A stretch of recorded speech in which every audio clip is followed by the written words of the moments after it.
This is Binghamton Now on News Radio 1290 WNBF Binghamton and WNBF.com. I'm Bob Joseph. This is the Friday edition of Binghamton Now, the final episode of summer 2024. It is September 20th, and summer is wrapping up rapidly, so if you have summertime things to talk about, give me a call. WNBF 607-772-1290. Oh, what a summer it's been. Eventful and fun and filled with surprising twists and turns. Remember, there still, though, is room for more September surprises, and as always, stay tuned for incredible October surprises, big announcements, stunning developments, things you didn't see coming, and some things you knew were likely to happen. You'll hear it all at WNBF. 607-772-1290. Directly to the phones at 912. Good morning. You're on the air. What's your first name? Where are you calling from? Good morning there, Bob. It's Dave from Vestal. I thought I'd hit you first thing before I get moving here. Hey, you know, yesterday, Bob, I was listening to the deportation talk. Do you realize, Bob, that 54% of the country is in favor of mass deportation? Matter of fact, 25% of Democrats are in favor of that, Bob. And, you know, I keep reading, I keep hearing, and it gets nauseous after a while hearing so many, most of them are seeking asylum. We know that's not true, Bob. The real truth is a lot of them need to be in an asylum. Venezuela, like Trump said, a lot of them are coming from prisons, mental institutions. Whether we like it or not, that has happened.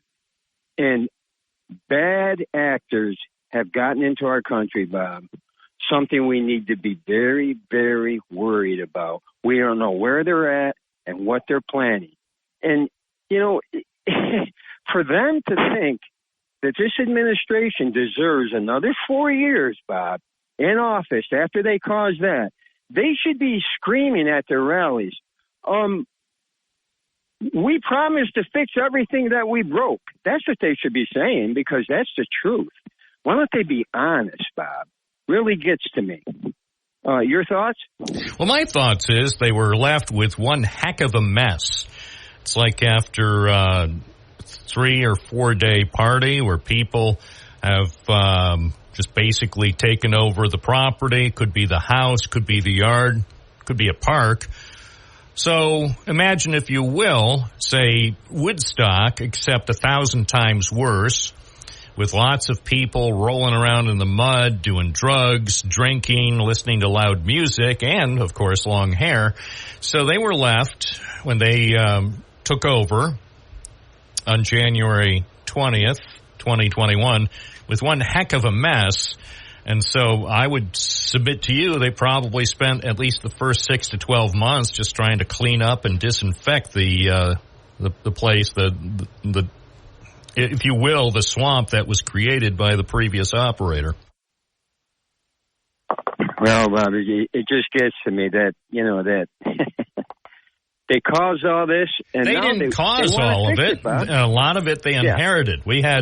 We had a border crisis during when the previous management was underway. The previous management lied about handling the border crisis. They claimed that they were going to build a wall and have Mexico pay for it. Well, sadly, that did not come to pass. I mean, some efforts were made to construct part of a wall, but the wall project was never completed, and certainly no money was provided by our neighbors to the south. You do have to... Bob? Dave? You still there? Hello? Bob? Is the caller there? Yes. I thought I lost you. Bob, you do have to be honest. Once Biden won, the flooding began. It was nothing like that when Trump was in. You know that. And I would hope you would say that. I mean, they basically waved their hands and said, come on, now's the time. That's exactly what Biden and Harris did, Bob. And I think you know that. You just don't want to say it, I guess. Obvious what happened. So, obvious to you, obvious to the supporters of the Republican ticket. So you say tomato, I say D'Amato. So, just because Al D'Amato is the best senator this state has ever had doesn't make him a Democrat. I mean, he was a Republican. He was Senator Powell. Anyway, I do take your point. You believe that Kamala Harris is the source of everything bad that's transpired over the last 3.5 years, including lower gas prices and now lower interest rates. And so I get it.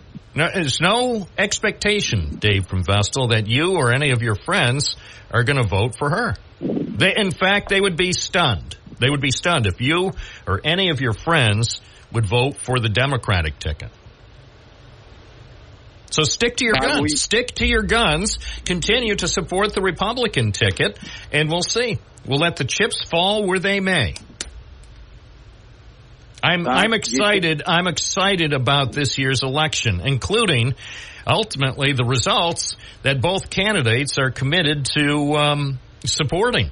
It's nice to have both candidates acknowledge before the election, nearly 7 weeks before the election, that they will support the will of the people. It hasn't always happened. You recall in 2020, it didn't happen, but fortunately, both Republican and Democratic candidates are on record as committed to supporting the will of the American people and supporting the outcome of the election. So I commend each of them. Talking about recalling, Bob, By the way, obviously, I'm kidding. Obviously, only one side agrees to go along with the will of the people. The previous loser who was fired in the 2020 election has made it clear if he loses, there's going to be heck to pay. You're right, though, Bob. I am excited about the election. I think back to 2016 when all those tears when Trump won. Bob, multiply that by thousands. Multiply that by trillions, zillions of tears. Seriously, they will have to. Some people, if it goes that way, some people will be inconsolable. Probably not just for days or weeks, maybe for months or years. They might not be able to even live outside of an institution for the next 4 years. I'm kidding. Obviously, that's just to stir things up here on a Friday morning to get the juices flowing. Have a good weekend, sir. You too. Thanks, Dave.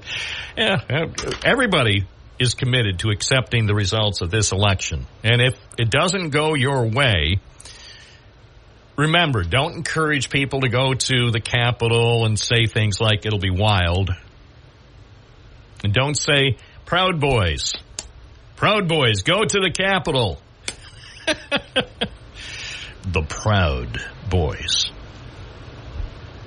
Interesting name. Hello, I'm a Proud Boy. 607-772-1290. And you are listening to one of WNBF's very best programs. Binghamton Now. 92.1 FM, 1290 AM. Stay connected using the free WNBF app. WNBF, your radio station. Again, the call letters are WNBF. Remember, here's an easy way to remember. Where news breaks first. WNBF. Where news breaks first. And WNBF.com. Tom in Binghamton, you're on the air.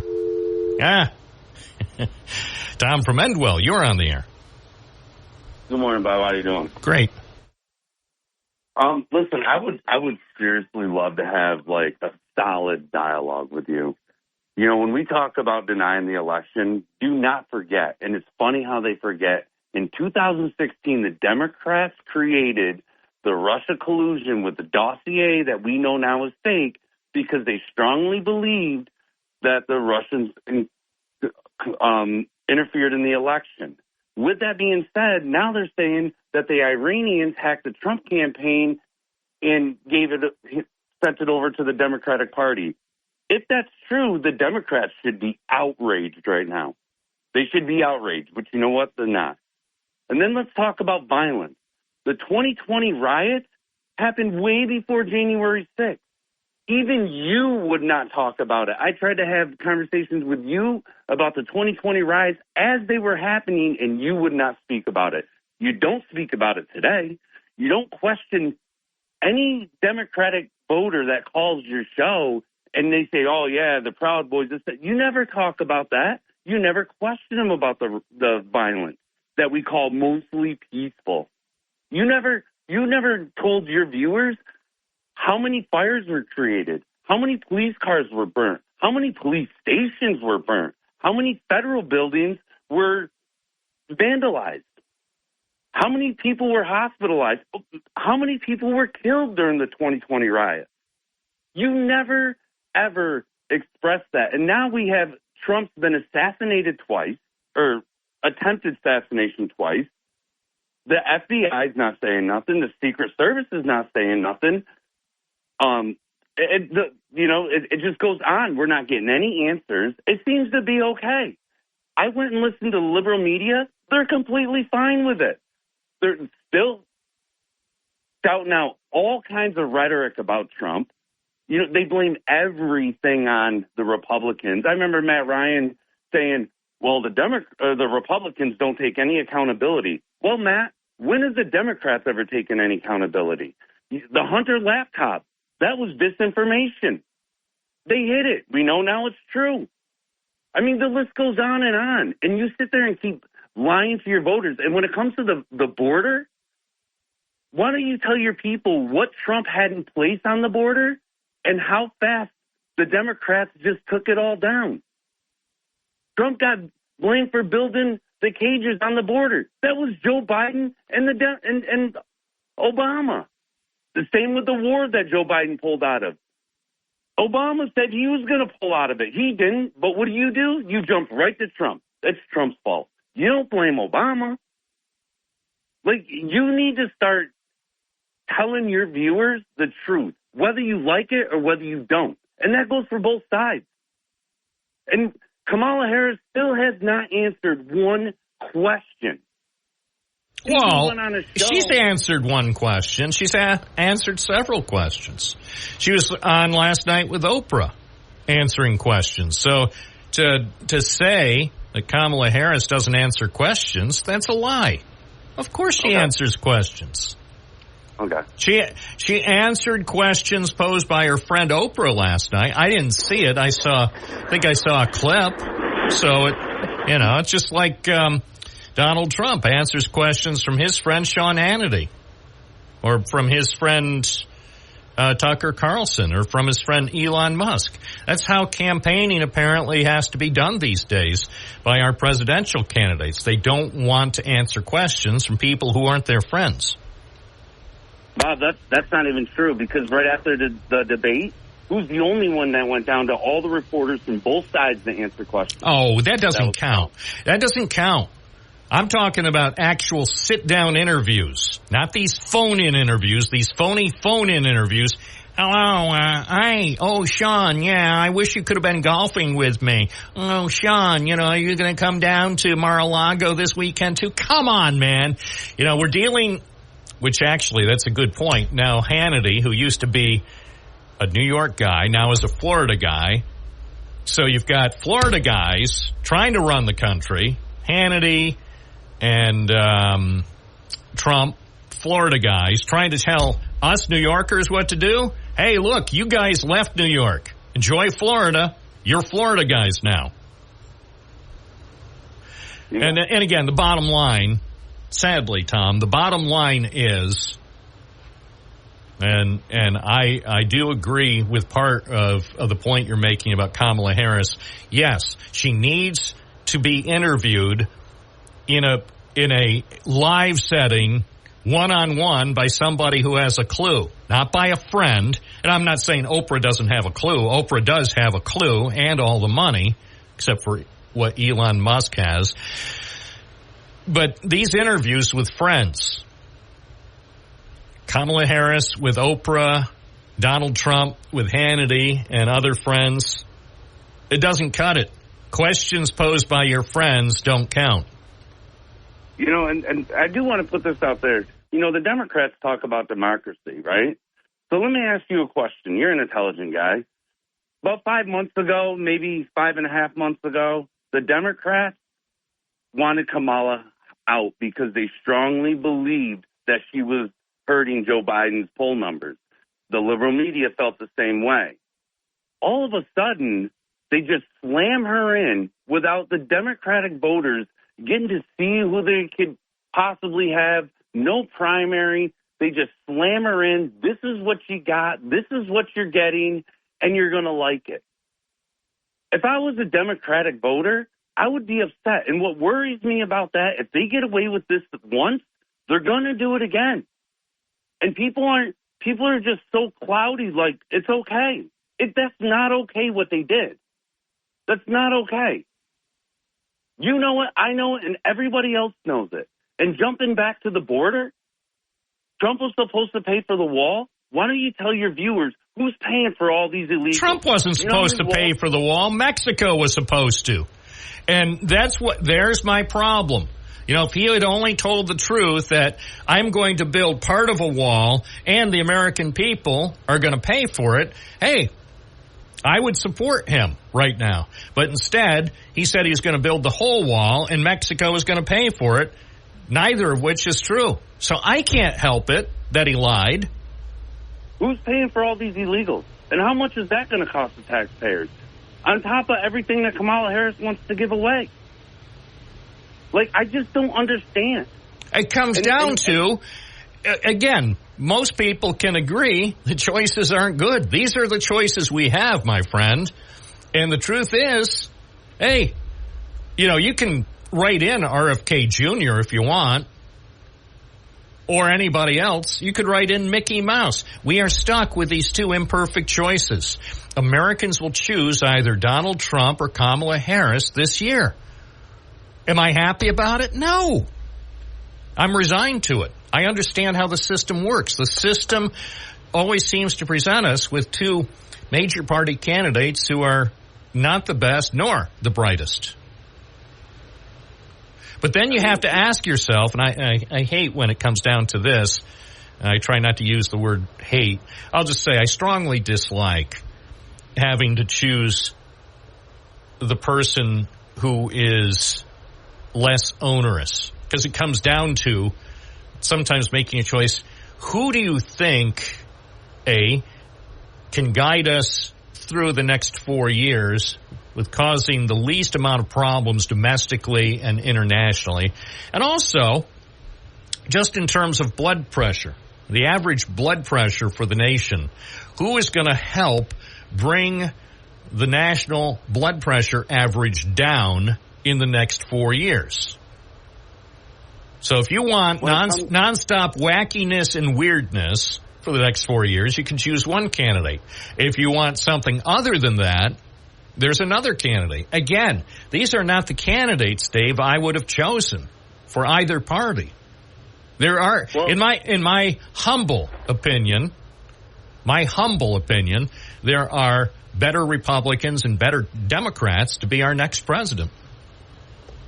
Well, if you'll let me answer that question, when it comes to foreign countries, Trump is way better than Kamala Harris will ever be. Wow, I don't know. Anyway, appreciate your call. Hope you have a good weekend. I don't know. Can't say for sure. We know how he operated. We knew, hanging out with Kim Jong-un and being lovey-dovey with President Putin. So will Kamala Harris hang out with Kim Jong-un for the next 4 years? Doubtful. Will she cozy up to Putin despite his bogus endorsement of her? That's funny. Hi, I'm Russian President Vladimir Putin. I endorse Kamala Harris. Come on, man. So you see right through that. Does he think we're gullible? Well, maybe. It's 9:32. Good morning. You're on the air. What's your first name? Where are you calling from? Well, this is John, and I'm a listener from Binghamton, New York. Well, thanks for calling in. We don't often hear from people in upstate New York. Thank you, John. What's on your mind? Well, a couple of things, a couple of points of distress. I was a victim of this phishing scam that the state police announced yesterday. They send an email, and they tell you they've got all kinds of goodies on you, embarrassing stuff, and they're going to send it to your business associates. But what's alarming about it is they send you a picture of your house, and they say that's a nice neighborhood and blah, blah, blah. It's about a 3-pager with some sort of phone, the thing you point the phone, the code, and send 2,000 Bitcoin or something like that. So that was the big event a couple of days ago for me personally. Now, did they make an arrest in that case? Because these things are serious, and I know from hearing similar reports, a lot of people, if they receive this sort of message, get frightened because, well, you just think about it. You want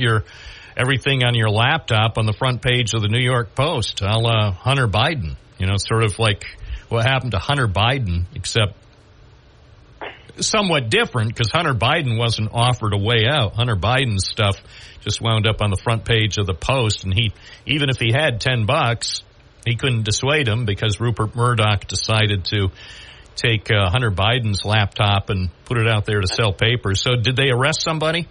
I don't believe so, no. But what I did one better. I posted it on my X page. So, I mean, I just took the whole thing and posted it on the X page. And then I guess maybe 24 hours from that, this thing was sorted out with a news release from the state police. I didn't see the news release. When did they put that? Oh, wait, I see it now. Yeah. Oh, my God. You're right. It's a nationwide automated sextortion scam in which scammers use people's email address to coerce payments using intimidation and threats of embarrassment. So this has been, apparently, it's more widespread than we may have believed. This is a question, of course, we don't know at this point, and perhaps we'll never know, these scammers, people who live, say, in New York State or even in the U.S., or are they, bad actors from other countries? And my theory is that they may, in fact, be outside the United States. Well, my first reaction was if they can take a senior citizen like me and claim sextortion, I'd be honored. I'd be right there with you.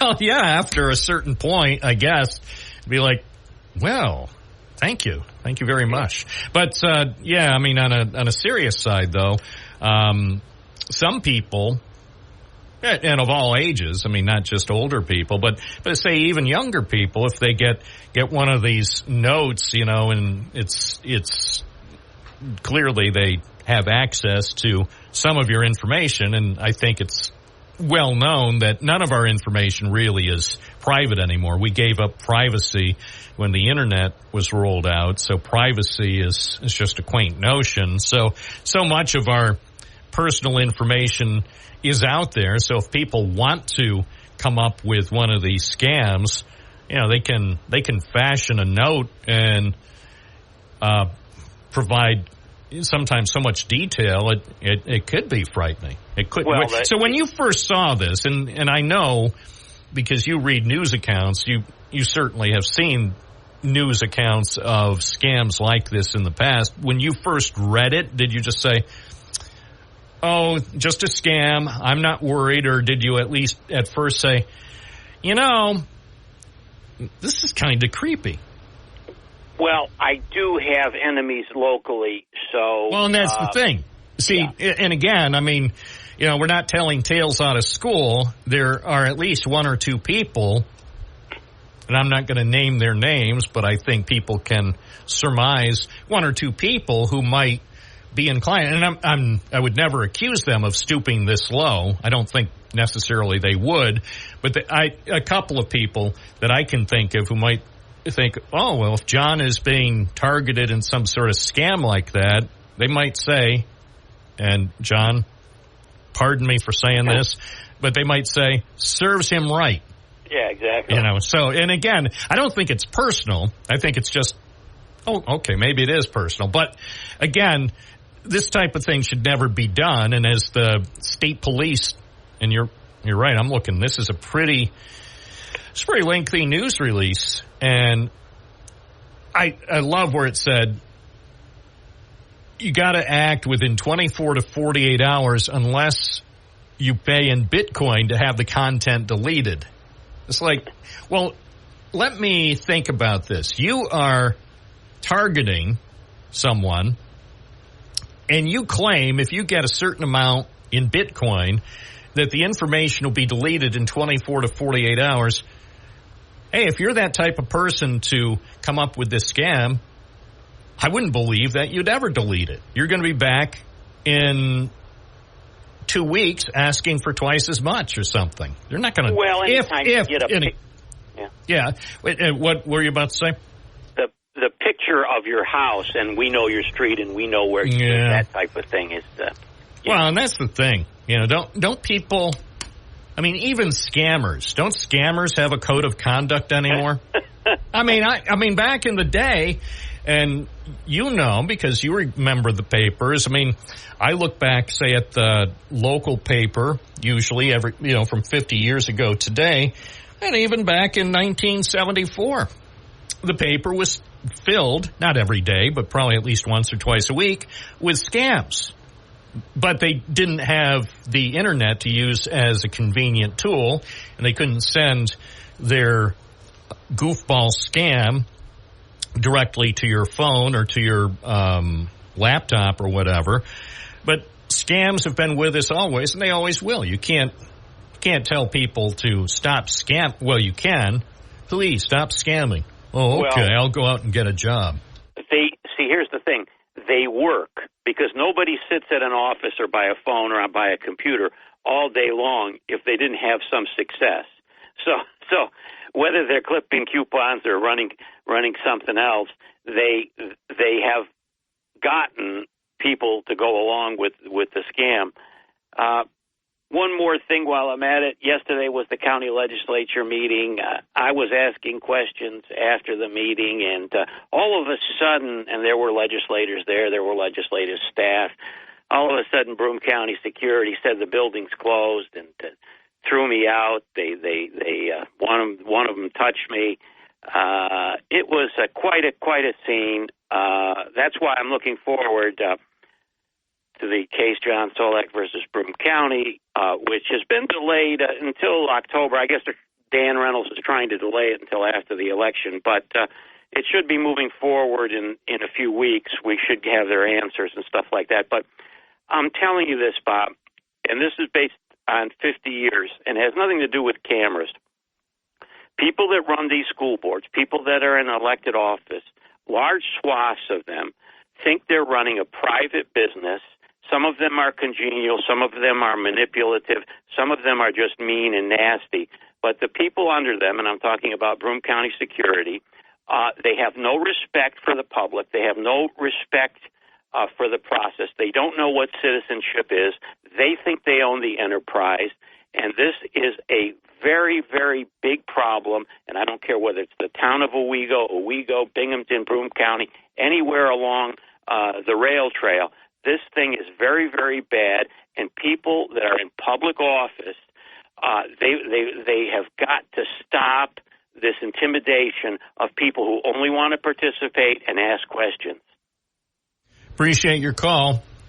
It's 9:41 WNBF. We are here for you, for America, for the world. Our worldwide phone number is 607-772-1290. Of course, outside the U.S., use the appropriate country code. Some restrictions may apply. 607-772-1290. Bob Joseph, Binghamton Now, WNBF. And we'll take more calls as I deem appropriate. This sounds almost threatening. What do you mean, as you deem appropriate? You have 2 hours and 15 minutes left. Does that mean there may in fact be no additional calls? I don't know. Stay tuned. Find out. Find out. I'm running the place, so I'll decide. But you need to take calls. Well, theoretically, yeah. But in reality, no. I don't need to take calls. Taking calls is just sort of a bonus. To preserve my throat, but I'll say this. If I had to, I could talk for the next 2 hours and 14 minutes. I'm in good voice this morning, so there's no requirement that I actually take calls, but I guess it would be nice for the listeners if I took a call. But, as they say, time will tell. And go ahead, test me. 607-772-1290, Kamala Harris indeed participated in a fascinating exercise with her friend Oprah, and they called it Unite for America. It featured a Q&A, much like her old talk show. First up, Kamala Harris was asked about the transition from running mate to becoming the Democratic nominee for president when Joe Biden withdrew from the race so many weeks ago. I felt a sense of responsibility, to be honest with you. And with that comes a sense of purpose. Oprah continuing to throw the tough questions at her friend Kamala Harris.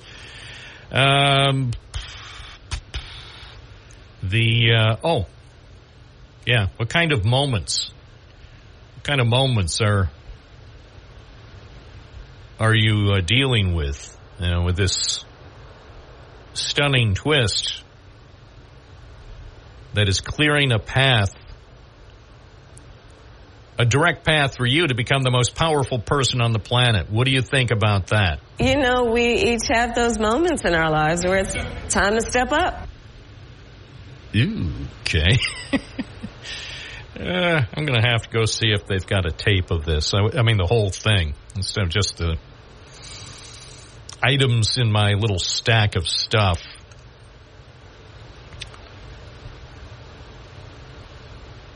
She also discussed things like her economic plans, her ideas to address gun violence, how she would handle immigration, and her desire to restore a national right to abortion. Two women who were there told their health care stories. One who was raped by her stepfather as a child, and a mother who lost a daughter to complications from an abortion pill. Among everything that is wrong with these bans and what has happened in terms of the overturning of Roe v. Wade, it's a healthcare crisis. It's a healthcare crisis that affects the patient and the profession. So that's a couple. Those were just a few items from my big stack of stuff from last night's hard-hitting conversation between Oprah and Kamala Harris. It's 9:49. Good morning, WNBF. You're on the air. What's your first name? Where are you calling from? Hey, good morning, Bob. This is Vinny from Binghamton. I heard some of the callers here. I heard Tom from Medwell. He seemed upset, loud and angry, I think.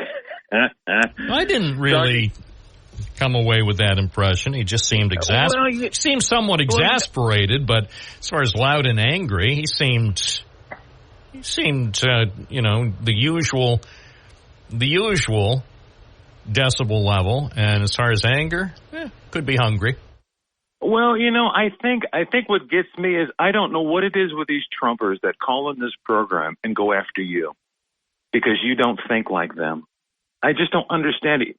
When it comes noon, you guys got the rest of the day to listen to your cousins and everybody that thinks it like you. Why don't you just leave this program and quit going after the host?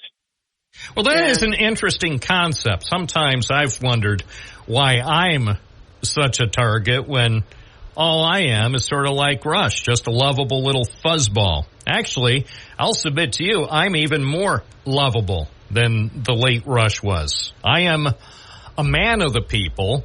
I allow on this program everybody to call in, and I allow all sorts of views. And remember, although we miss the dearly departed Rush Limbaugh, remember it was very, very, very rare to hear dissenting voices on his highly rated program. On this program, you hear dissenting voices all the time. In fact, I submit to you, Vinny from Binghamton, that if you actually kept tabs of the callers, there are more dissenting voices who call in to bash the host than you'll hear on any other program in the world. True. And it always comes from one side. I'd say 98%, 98, 90%, it comes from that one side because you don't think like them. And, I just want to say to also to Tom, in all due respect, look, you're one of the last people east of the Mississippi that the Democrats would try to appease as far as who we pick for the President of the United States. We don't need to hear about how fair it is and everything after your guy didn't even go into the Republican debate, okay? Because he knew he'd be up there next to his vice president. And his vice president would probably tear his butt up and call his lies. So he didn't do that. Okay, so you clean up your own yard before you tell the Democrats how we need to do ours. That's one. And, Bob, I don't know if you've seen this, but like I talked before about Donald Trump and his picks, and then he sits there and brags about all of his mistakes of these people that picks. You see that guy down there, you Democrat? I mean, that governor?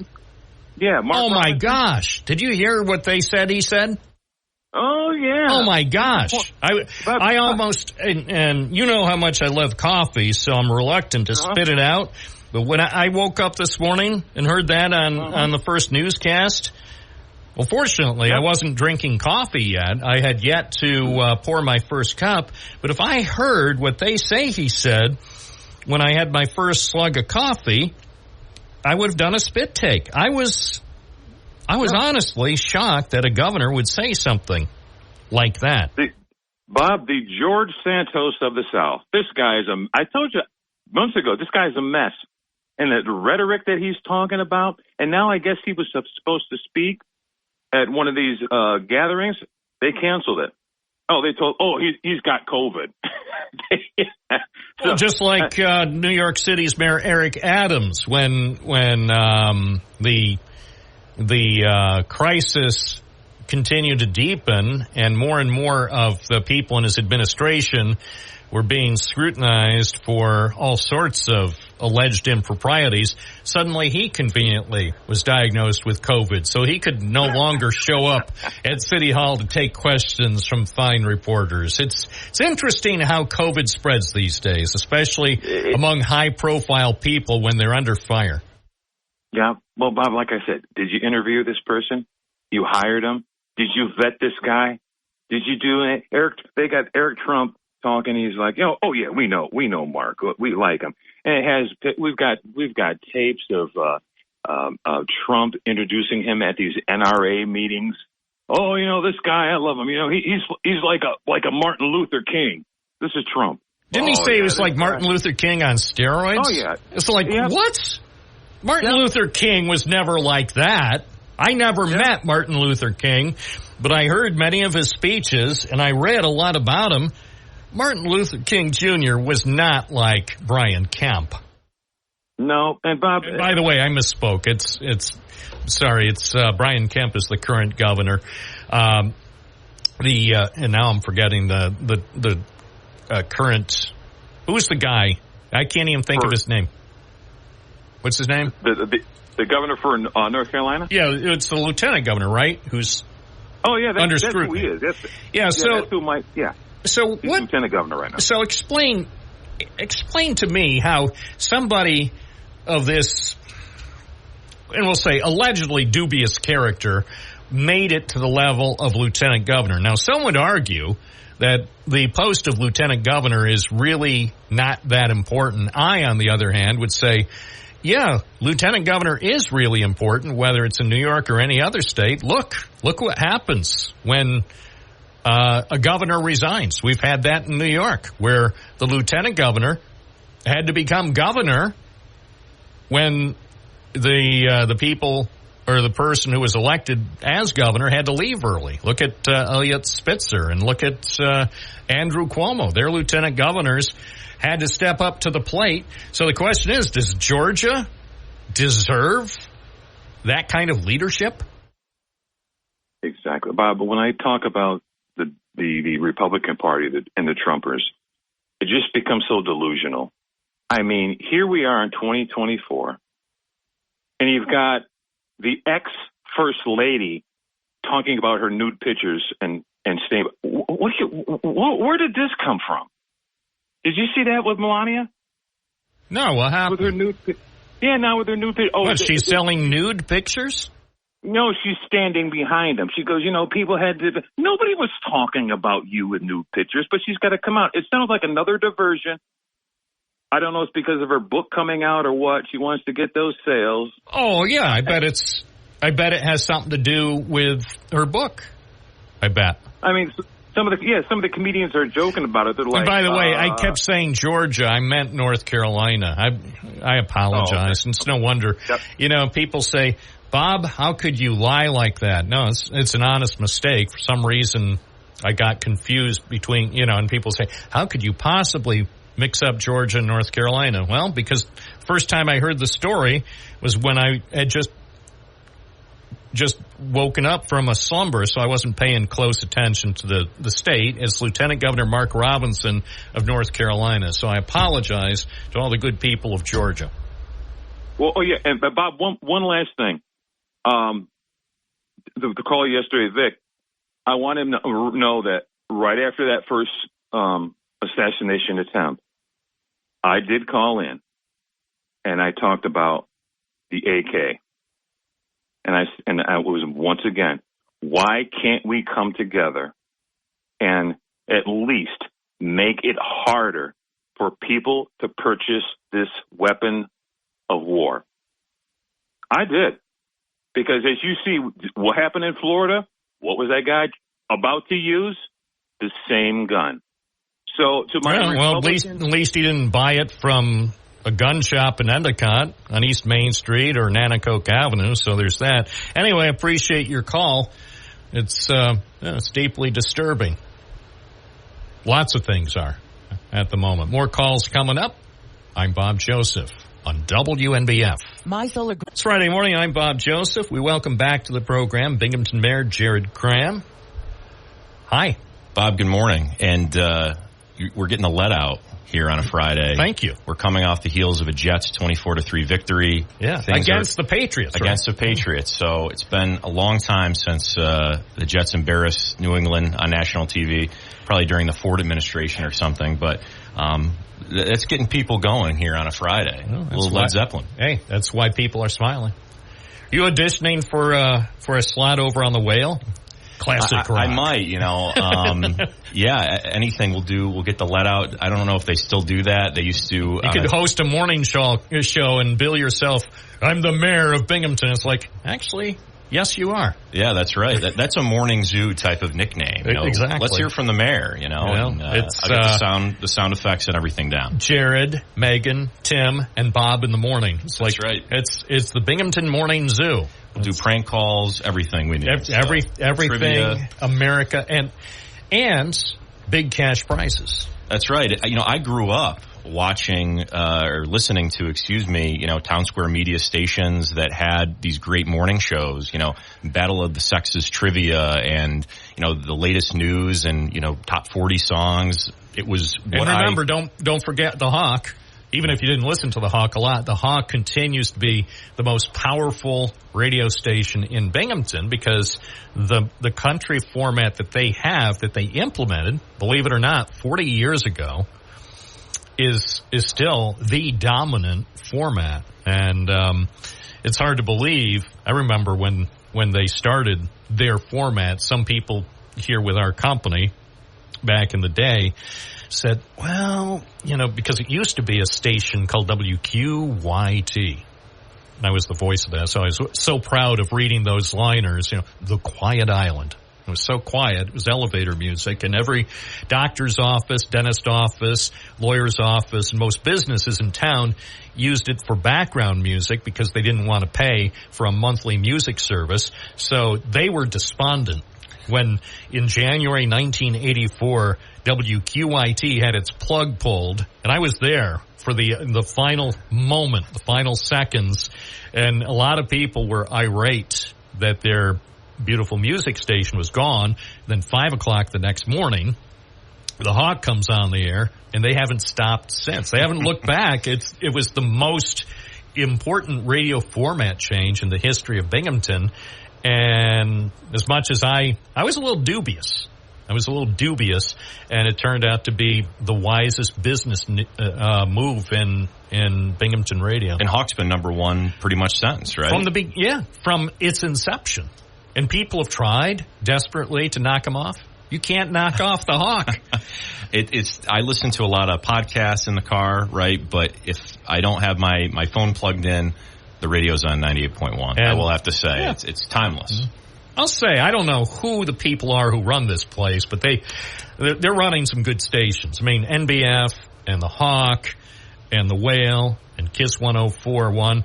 I mean, they've got all the bases covered when it comes to radio and demographics. So anyway, that's all the time we have. Thanks a lot, Mayor Cram. We'll see you in October. I could talk radio all the time. Or media. So, yeah, that's right. We could do someday, seriously, since you and I do have a shared interest in the media and news, someday let's do a conversation just about that, not necessarily about city things. And sure. Because, for people who don't realize, at one point in your life, you were considering going into a lucrative career in journalism. That's right. And really, my younger years in high school and most of college, I went to Syracuse University, the S.I. Newhouse School of Public Communications that's, had greats like Mike Tirico and so many others gone into sports broadcasting. That's really what I wanted to do. I wanted to work at ESPN. I wanted to call baseball games, that type of thing. But also, caught the bug for politics, and I'm glad, obviously, the career trajectory that I chose, but have remained highly interested in the media landscape. Just this past weekend, I was reading the New York Times story about Bob Iger, and I think the headline was a palace coup at Magic Kingdom about the CEO roles of the Disney media conglomerate and all of its subsidiaries. And its stuff is very interesting to me, and I remain, an avid fan and watcher of that market, both at the local level and certainly across the country. Now let's shift to city issues. You have presented a $108 million budget proposal for 2025. First off, and we'll talk about some of the other aspects, but one of the biggest parts of the announcement was a new fire station for the north side. And I didn't realize, as you explained, that structure near the well-known Binghamton Plaza property was built in 1960. I didn't realize that it was in such a state of disrepair that to make upgrades would be very expensive. Yeah, so this is the Northside Fire Station, near the Binghamton Plaza at the corner of Frederick and Shenango Streets on the north side. A few years ago, we spent $1 million upgrading our neighborhood fire stations, putting in things like emergency generators, HVAC, fixing bricks. But when we looked at that station, there are some foundational issues, some structural issues there where we would have to spend just millions of dollars to fix up a property which is now, close to 70 years old.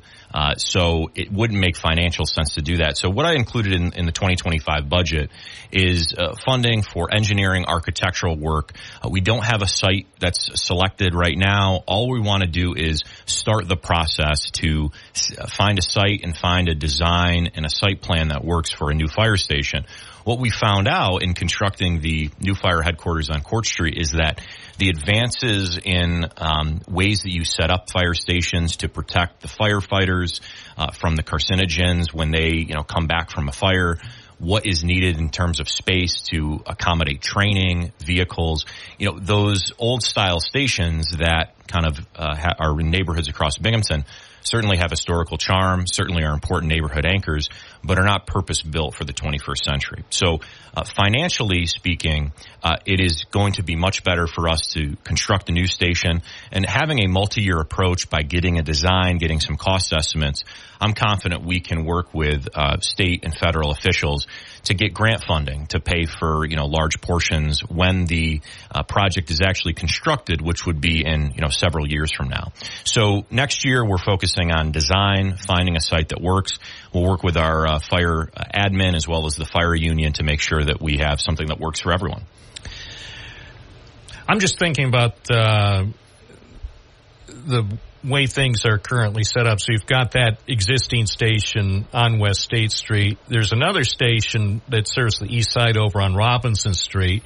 City happens to own some property at the corner of Robinson and Brandywine. Is there a possibility of coming up with a new fire station that could use, say, that site, and maybe the property there off the Brandywine is too small for a fire station operation, but is it conceivable that you could have a combined station? Because the Robinson Street station also is fairly old. Is that something that could be viable? Because granted, it wouldn't be on the north side, but it would be relatively close in terms of just hopping over and going west on Robinson Street for response. Is that something that you or perhaps the fire administration has considered at all? That property was vetted as part of the fire headquarters discussion. And what we found is that in the event of an emergency like a flood, that area of the Brandywine with the railroad overpasses and its proximity to the river could potentially be kind of on an island in terms of emergency response. We actually put money into that Robinson Street fire station. That's important that the east side has that. So that's something that was looked at previously, but no, this would be something, dedicated for the north side. And also looking at where geographically the other stations are. That North Side Fire Station provides a lot of support into the first ward of Binghamton.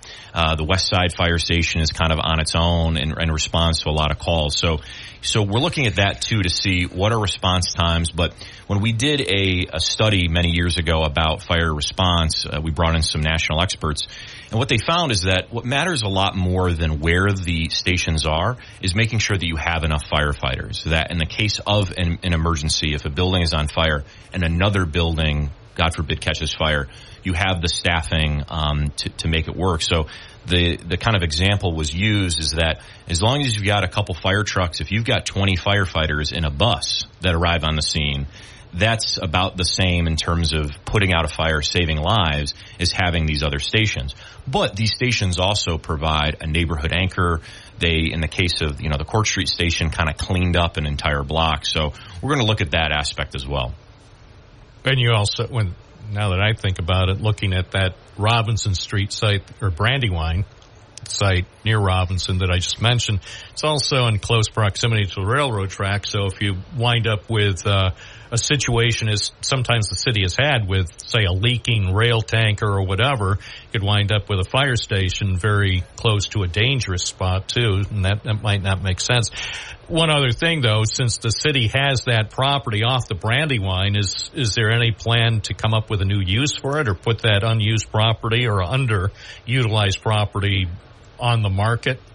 I think that in the long term, probably yes. We use it as a staging area for different equipment. When construction materials and things. Exactly, yeah. It's where the street sweepers kind of get maintained. So it's serving a very useful purpose. So probably not the highest and best use given its proximity right off the highway, but I think as of right now, in the short term, probably not, but in the long term, that is a very strategic site. And the other thing that's nice about it too is you can access it from both Robinson and Brandywine through I'm blanking. I think it's Whitney, which is on the side off of Robinson Street. So, in terms of access and in and out, it's pretty optimal for any type of economic development project.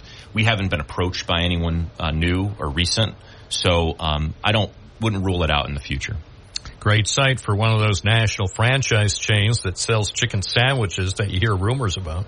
That's correct, yes. 1022 at News Radio, WNBF and WNBF.com. In terms of timeline for development of the new fire station for the north side, is that likely to take 3 to 5 years before it could become a reality? What's your sense as you look forward to the next several months with developing plans and finding a viable site? I would say that, obviously we have the money in next year's budget for kind of, schematic design, getting an engineering firm, architecture firm on board.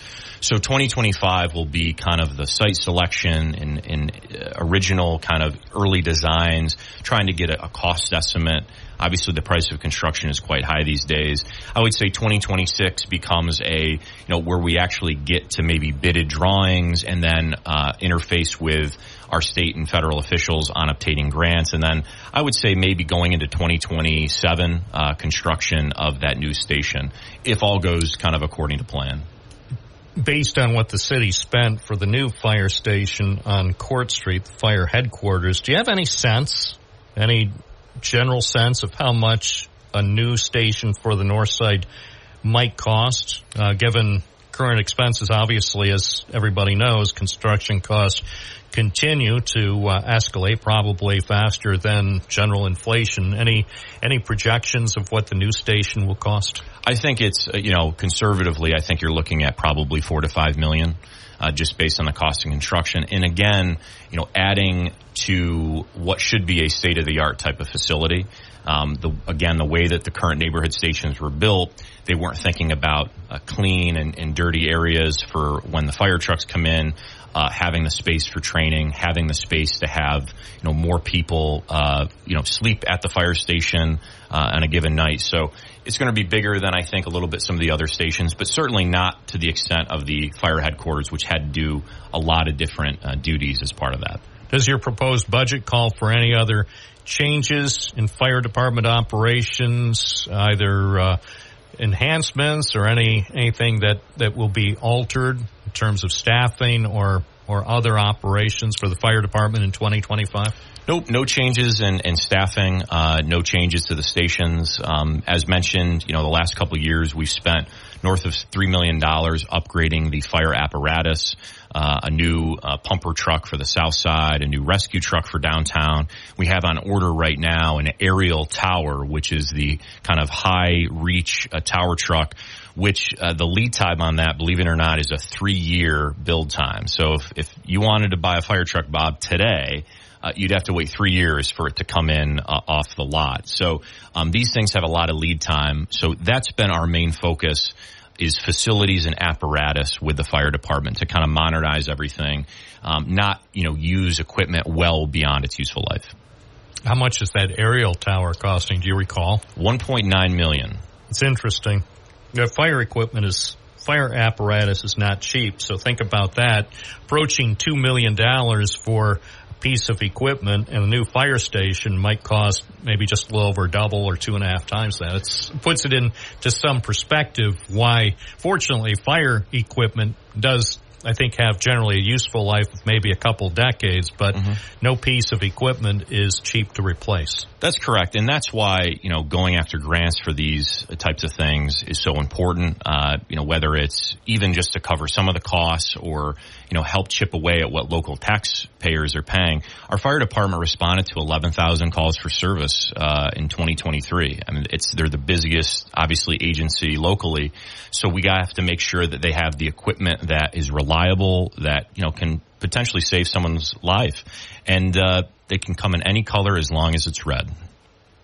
Speaking with Binghamton Mayor Jared Cram, is the fire department fully staffed now? Are all positions filled? So we had a few folks that were in the academy. They've graduated. We've had some kind of retirement since, but we have an active civil service list. We're hopeful that we will be a recipient of a federal SAFER grant, which is FEMA actually paying for the salaries of new firefighters that can be added to the ranks, help control overtime costs. But we don't have the staffing issues in the fire department like we do in the police department in terms of being down manpower. We're always a few positions short based on folks retiring before the new recruit class comes in, but those are in the single digits every year, and it's something we can pretty well plan for.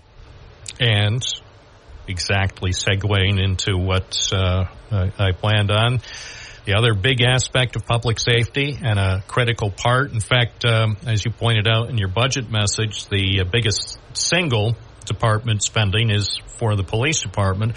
And despite the best efforts of your administration and the efforts that went on when Richard David was mayor, the police department still remains understaffed. You still, even with the prospect of additional recruits coming in the coming months, the department still doesn't have the level of personnel that would be ideal. This has been a long-running problem over several years.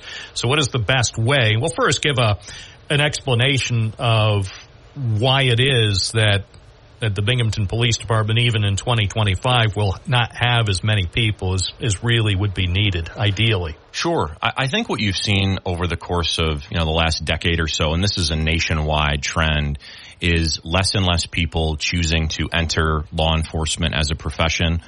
Certainly, there are some areas of the country where, political support of law enforcement is not good. And I think there's a lot of officers that chose to leave the profession early, that type of thing.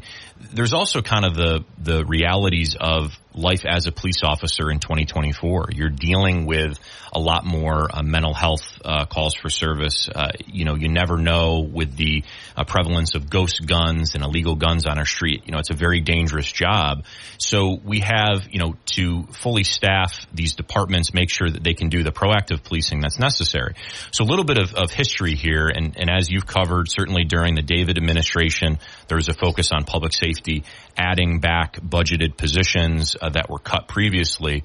But even if you have the positions budgeted, you have to make sure that you have the people to actually fill them. So early in my administration, we were down more than 30 officers compared to budgeted positions. Going into next year, it will be roughly 20. So we've made a pretty significant dent.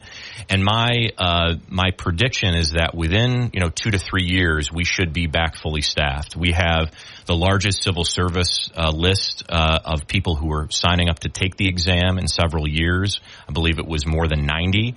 And so, 90 folks that take the civil service exam, obviously not all will pass, not all will be eligible to be hired, but we can fill a good chunk of those 20 positions that are down. And I think that the rate at retirements are slowing a little bit. We have a younger department, which brings its challenges, but I think brings opportunities as well. And I've also worked side by side with the police union to, first of all, update the pay for Binghamton Police. We are the largest agency with the most capabilities. However, had some of the lower pay if you compared us to Vestal and Endicott, Johnson City, or the Sheriff's Office. We fixed that. We also updated policies that prohibited tattoos and beards, things that for the younger generation aren't that big of a deal, and a lot of other agencies were shifting their policies and having a little bit more lax rules on that. So things like that and continuing to invest in personnel allows us to have a plan of action to get a fully staffed police department. The last thing I'll mention, too, is that despite these challenges, last year was one of the lowest crime rates on record. This year, our crime rates are continuing to trend downward. That being said, I don't think that there's a neighborhood in Binghamton that is not calling for additional public safety resources. So we have to keep things fully funded. And the work that we do in Binghamton as it relates to crime has ripple effects all across Broome County. Are police officers now facing mandatory overtime? Is that something that they're having to cope with? Yes, absolutely. That's been in place for several years, actually. And I've heard from more than a few, they're not happy about that. Yeah, it's something where there are shift minimums, in order to keep the patrol shifts fully staffed, make sure that we can respond to a lot of the calls. There's mandates where it keeps officers on for some extra hours after their shift. People have had, days off canceled. It's difficult to get time off. These are all morale issues that kind of go toward having, folks say, hey, I've had a good career. It's been 20 years, but it's tough. But I will say is that we're working to change those things in a big way and working hand in glove with the police union on those changes. They certainly have my full support, and we'll continue to invest in the police department.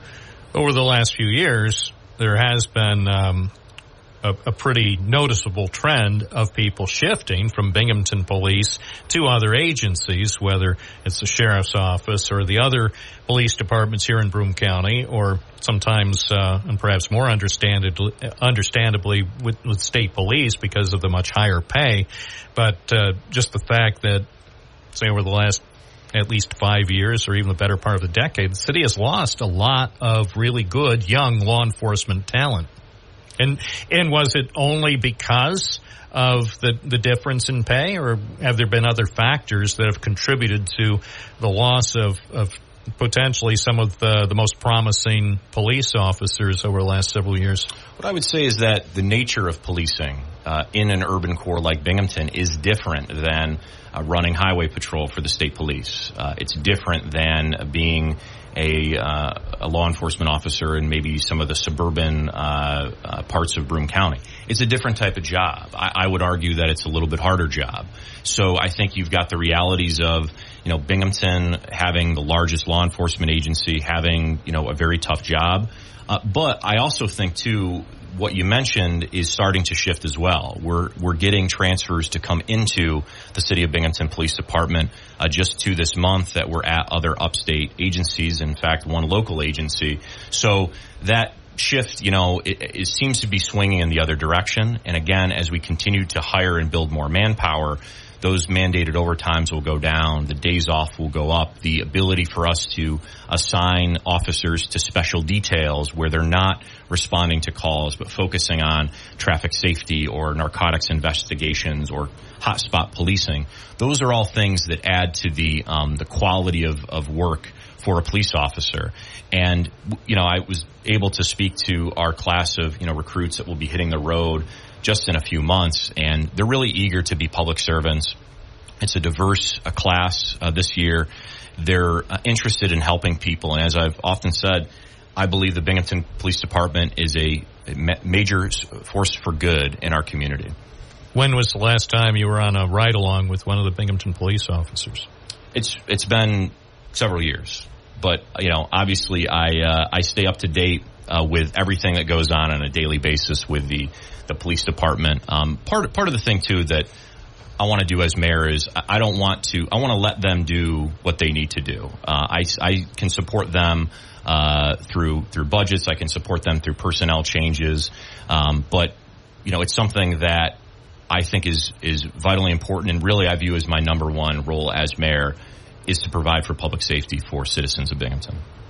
Any plans to roll out additional technology in the coming year in your budget? Because over the last few years, there have been initiatives with more cameras, more plate readers. Of course, a few years ago, the officers were equipped with the body-worn cameras and so on. Any new technology going to be introduced for law enforcement in Binghamton next year? Nothing specific with the 2025 budget. It's continuing our investments in things like annual maintenance costs for our body-worn cameras. But there's been such a commitment at the state and federal level to support grant funding for things like public safety technology. One of the things that, and I mentioned a little bit in my speech, is that the investment of ballistics technology locally here in Binghamton, right at City Hall, has led to the solving of gun-related crimes much more quickly than what used to happen in the past. On the same day that an incident happens, or maybe the day after, we can tie the ballistics from one shell casing of one crime to another shell casing of another crime. That was due in part due to an investment of state resources in our Southern Tier Crime Analysis Center. So we have kind of a record level of opportunity to keep making these investments and having grants pay for it as opposed to local taxpayers, which was always be advantageous for us. Has the city begun installing the additional, I don't know if they are cameras or plate readers that were to be supported by the $66,000 that was made available through the district attorney's office. Have those devices been put in yet? I'm not sure if they've actually been installed, but I do know that all of the back-end work to get them on order, to get the vendors lined up has been done. Is that an expansion of the Flock safety network or Flock cameras and plate reader network, or are these the more traditional cameras similar to what we used to see? I mean, several years ago, before the plate readers started to be installed in virtually every neighborhood on every major thoroughfare in Binghamton. We typically have a combination. The license plate readers are typically installed in really high vehicle traffic areas where there's going to be a high volume, kind of critical places to get from one side of town to the other, whereas the cameras, obviously are at those areas too, but are also at the hot spots of crime. So it's a combination. We utilize Flock as a vendor. We utilize other vendors as part of a license plate reader network and a camera network that hooks into other agencies throughout the state and throughout the country. We'll continue our conversation with Binghamton Mayor Jared Cram. It's Friday morning. I'm Bob Joseph on Binghamton Now. This is WNBF. Our guest is Mayor Jared Cram. There is a big apartment complex on the north side, now known as Town and Country Apartments, perhaps 257 apartments, so many people live there. Sadly, the conditions, hate to say it, and I've seen it with my own eyes, the conditions are deplorable. And finally, after several years of talk, I understand that there might be some action happening to improve the conditions at the apartment. For one thing, there's now a new management team in place. That's correct. And, I certainly don't want to get ahead of the state or some of our other partners on this, but new management in place at Town and Country. Certainly have discussed oftentimes the conditions. I spoke about it in my speech on Monday, and the fact that the city has been working, many years to get a state investment in fixing up those buildings on the north side, what the residents deserve. We've been at the 10 or 5 yard line here for about a year or so, and we're getting closer to the end zone. So just in terms of what that project means, I recall the July 4th homicide that happened, I believe, in 2014 at that site. I was deputy mayor at the time, and the meetings, that I attended with residents there, the fact that complex has probably received the most police activity of any place, maybe in the city of Binghamton or Broome County, in the last 10 years or so. Constant checks, constant issues, shootings, but also the fact that the people who are living there are dealing with substandard conditions. We had been advocating to the state through many different rounds to have them allocate affordable housing tax credits. And, we've received notice that, we're very, very close to that deal closing, apartments beginning to be gut rehabbed, and, hundreds of renovated units coming online. And here's why this is important. You mentioned there was 257 units.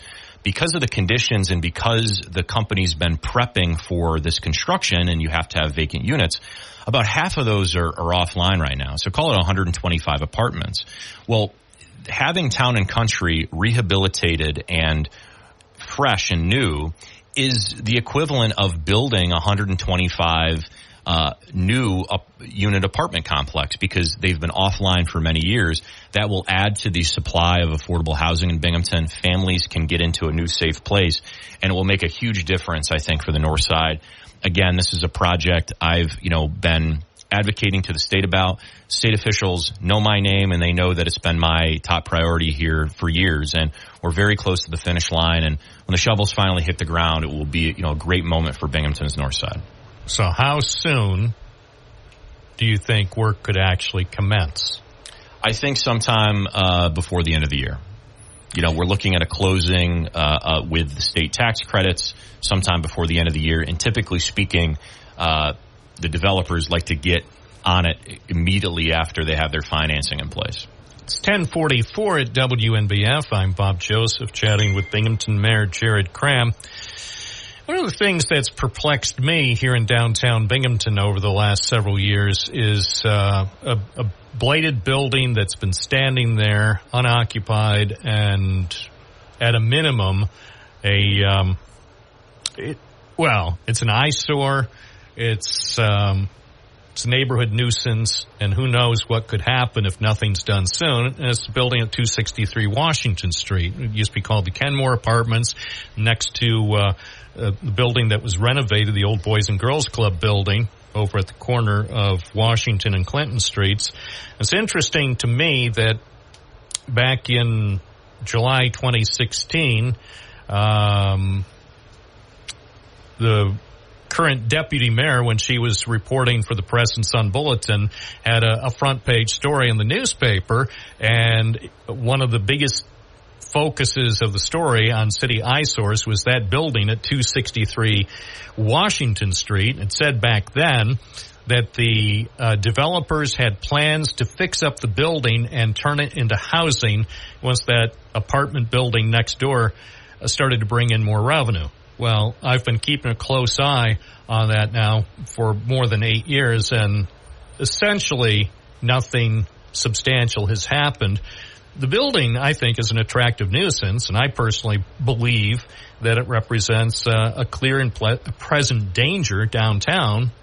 I mean, if it catches on fire, it could endanger the nearby buildings. And my question is, what, if anything, is ever going to be done with that building? And why is it allowed to exist like this for at least almost a decade? Sure. So the building owner had been applying for and attempting to get different permits over the years. The state grants that were associated with that project have been canceled. The state saw no progress, essentially, and have removed the incentives as part of that deal. I believe that there's other legal, whether it's litigation or other actions against that property owner. The city over many years attempted to provide support in any way, shape, or form to get that building fixed up, but the owner was just not able to deliver on any of what they were talking about doing. I can't speak to what that reasoning was, whether it was financial or performance-based. But the project that was initially proposed for that building that was tied with a lot of state grant money, those state grants have gone away. So the city has shifted now our focus to citing the property, holding the property owner accountable for the condition of the building, and going through what can be sometimes a long legal process of getting the work, basically getting the property remediated and either getting it safe or having the property come down. There's no indication as of today that there's any structural concerns with the property. But that being said, it does not mean that there cannot be kind of very quick deterioration of that property. When these things are kind of left open and you get a large snowstorm or you get continued wear and tear, these things can really go downhill quickly. So what was a grant-funded project and a lot of plans, those plans never materialized, and so now the city is taking an enforcement effort on that property. And the thing is, it's right in the northwest corner of downtown. Perhaps thousands of people pass by there in Washington Street and Clinton Street every day. There are viable businesses. The Assembly of God Church, City Church, is located just a few steps away. Clearly it's one of the worst eyesores that still exist in the city of Binghamton. I mean, we could come up with a list of the top 10 or top 20. I would submit to you that's one of the top 5. I think I would agree with that, yeah. And I think if there was a state law that allowed the mayor of any city to get a list of top 5 and take them over and demolish, I'd be in support of that law. Obviously, we have to allow due process to take place. And a lot of times what you find, Bob, is with these buildings, and I'm not using, not being specific to this, is you have property owners that pull permits, don't do any work, try to get the permits renewed, change their plans a little bit. And obviously the city wants to be as flexible as possible because with development things change and we can't have a rigid approach to all development. So a lot of times we give developers a very long lead on what they need to do, trying to work with them, trying to be pro-development. And then there are times that, that process spills out into 1, 2, 3 years where there's really nothing happening at a property. And then we have to shift our focus and say, it's not viable. You don't have permits. There is no plan to fix anything. We have to focus more on enforcement actions. And ultimately through court. Mentioned City Church, which has been working now for the last few years to redevelop the old Giant store on the west side on Main Street.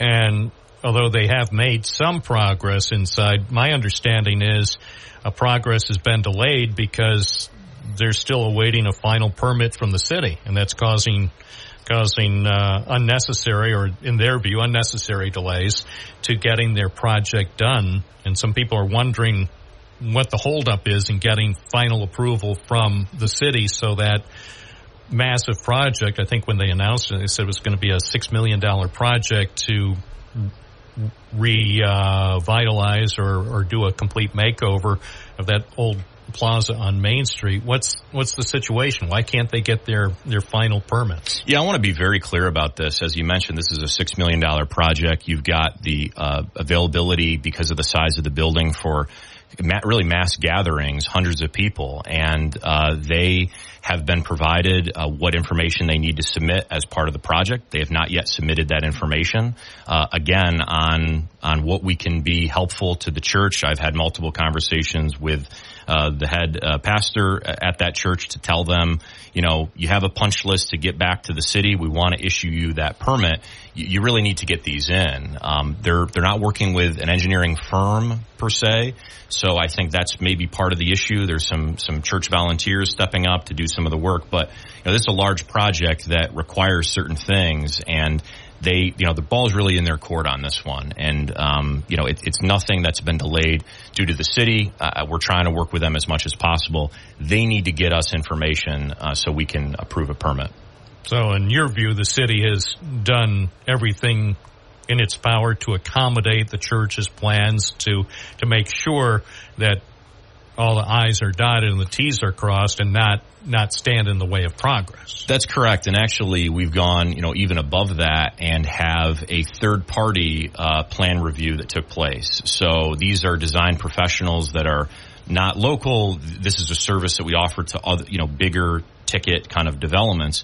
So the plan reviews were not even completed by city code enforcement or building and construction. These were done by outside experts. And so, that information was passed along. It's a higher level of service, and we await getting the materials needed to issue a building permit.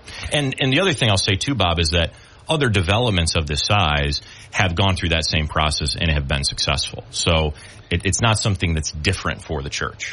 I have been told, though, by some builders and developers that they think that right now there's a different approach. And maybe there is. Maybe things have changed as far as the city's review of projects and awarding or clearing the way for permits, that now, say in 2024, things have changed and it's a lot tougher, and maybe projects are being more closely scrutinized than they were a few years ago. And so for some even smaller projects that people would like to pursue, that they're encountering unnecessary delays from City Hall.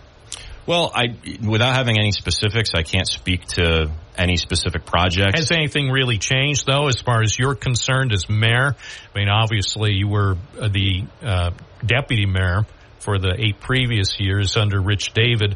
Have you implemented, has your administration made any significant changes in how construction projects of all sizes, small and large, are being reviewed before permits are awarded? Yeah, really the only change we've done, as I've mentioned, is to actually provide this outside service which can allow for more speedy review of plans, specifically on more complex projects. So the only really change that we've made would make it easier for folks to get approvals that they need. One of the differences with the city of Binghamton, and this has been going on since probably the 1950s or 60s, is that we have a licensing requirement for subcontractors. So electricians, plumbers, they have to be licensed in the city of Binghamton. That is not the case in every municipality. So having that licensing requirement certainly, we feel, protects homeowners that are hiring a plumber, hiring an electrician to make sure that they're qualified, that they have their licenses and the experience to do good work.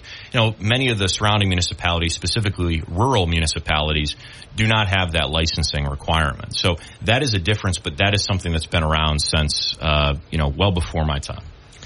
It's 10:54. We're talking with Binghamton Mayor Jared Graham. Railroad bridges, I see work is continuing at the Jarvis Street Bridge. You mentioned some additional work could happen this year on one of the other Norfolk Southern bridges? Yes. So the Jarvis Street Bridge construction is really wrapping up. I think they're really in their final week here of construction.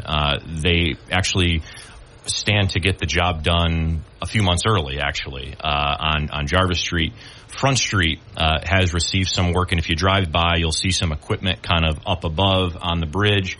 That's going to be a very interesting project in which I'm told that, a new bridge will be kind of constructed or brought on site in the parking lot of the old car dealership that's vacant there at 191 Front Street.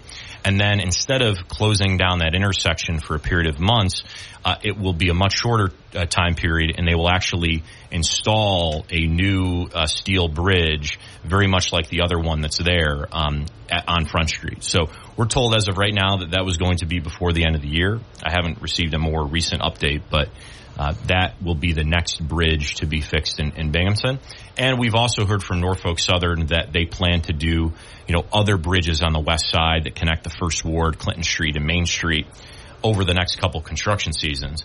And just to remind your listeners, this entire investment that Norfolk Southern is doing, millions of dollars, was because of a report that my office initiated and released to the public detailing the condition of railroad bridges in Binghamton, a deplorable condition.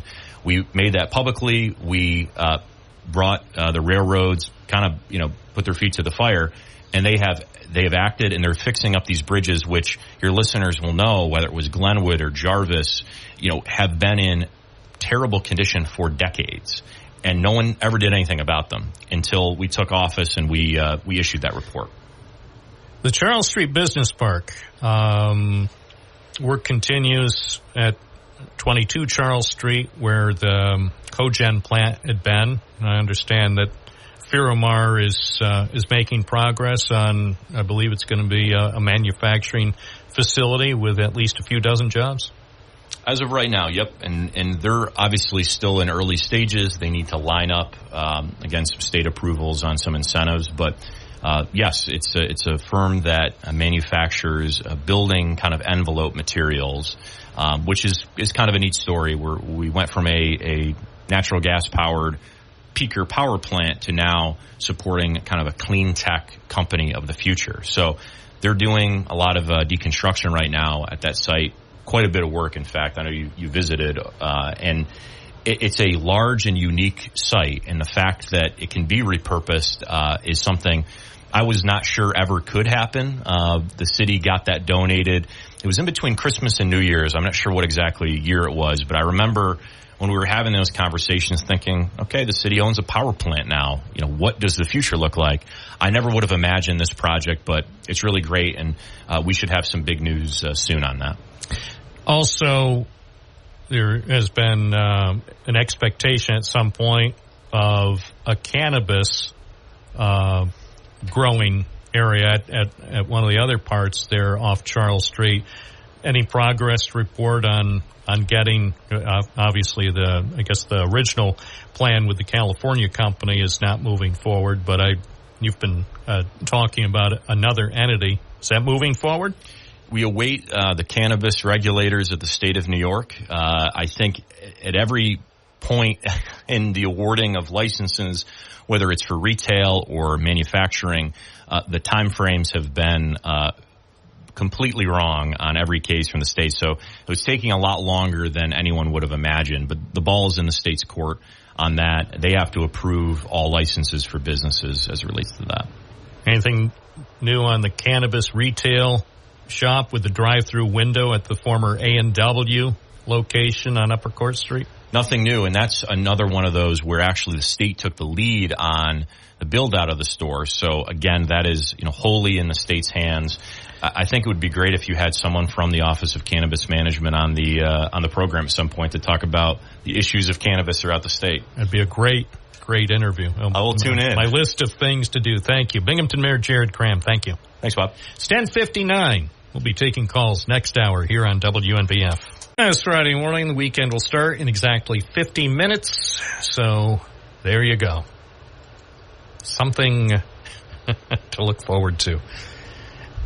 Hey, another great weekend. Sort of a half and half weekend. Half summer and then half autumn. So final hours of summer. Bong! If we had a gong here, then we'd have a real show. But,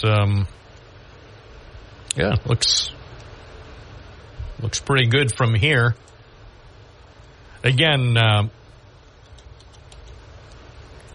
my mistake earlier, I said that it was the guy from Georgia allegedly making those statements. Yes. Thank you, Jim Emke. It was Jim Emke who actually sent an email. He is the Lieutenant Governor of North Carolina. So, and as I shot a note back to Mr. Emke, as seen on News 34 weeknights, I said, thanks, just checking that you're listening. So, just checking. Yeah, we throw in these factual errors intentionally just to see if somebody is listening. Just test the transmitter, make sure that the signal is being heard.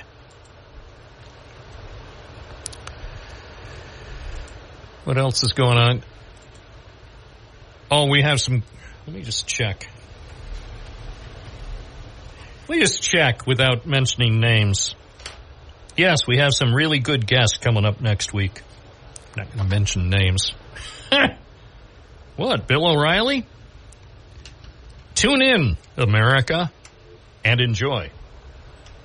Because Binghamton Now is the most spontaneous radio program ever. Good morning, you're on the air. What's your first name? Where are you calling from? Gary from Binghamton. Morning. Good morning. Hey, I was wondering, you pull up these clips, you seem to have, this stuff at your fingertips. Wondering if you could pull up that clip about Donald Trump on Fox News on the Gutfield program where he said that at the debate that the audience went wild when they asked him questions and stuff, or fact-checked them. He said the audience went absolutely wild. Trump said that on cable? Yeah, on the Gutfield show on Fox.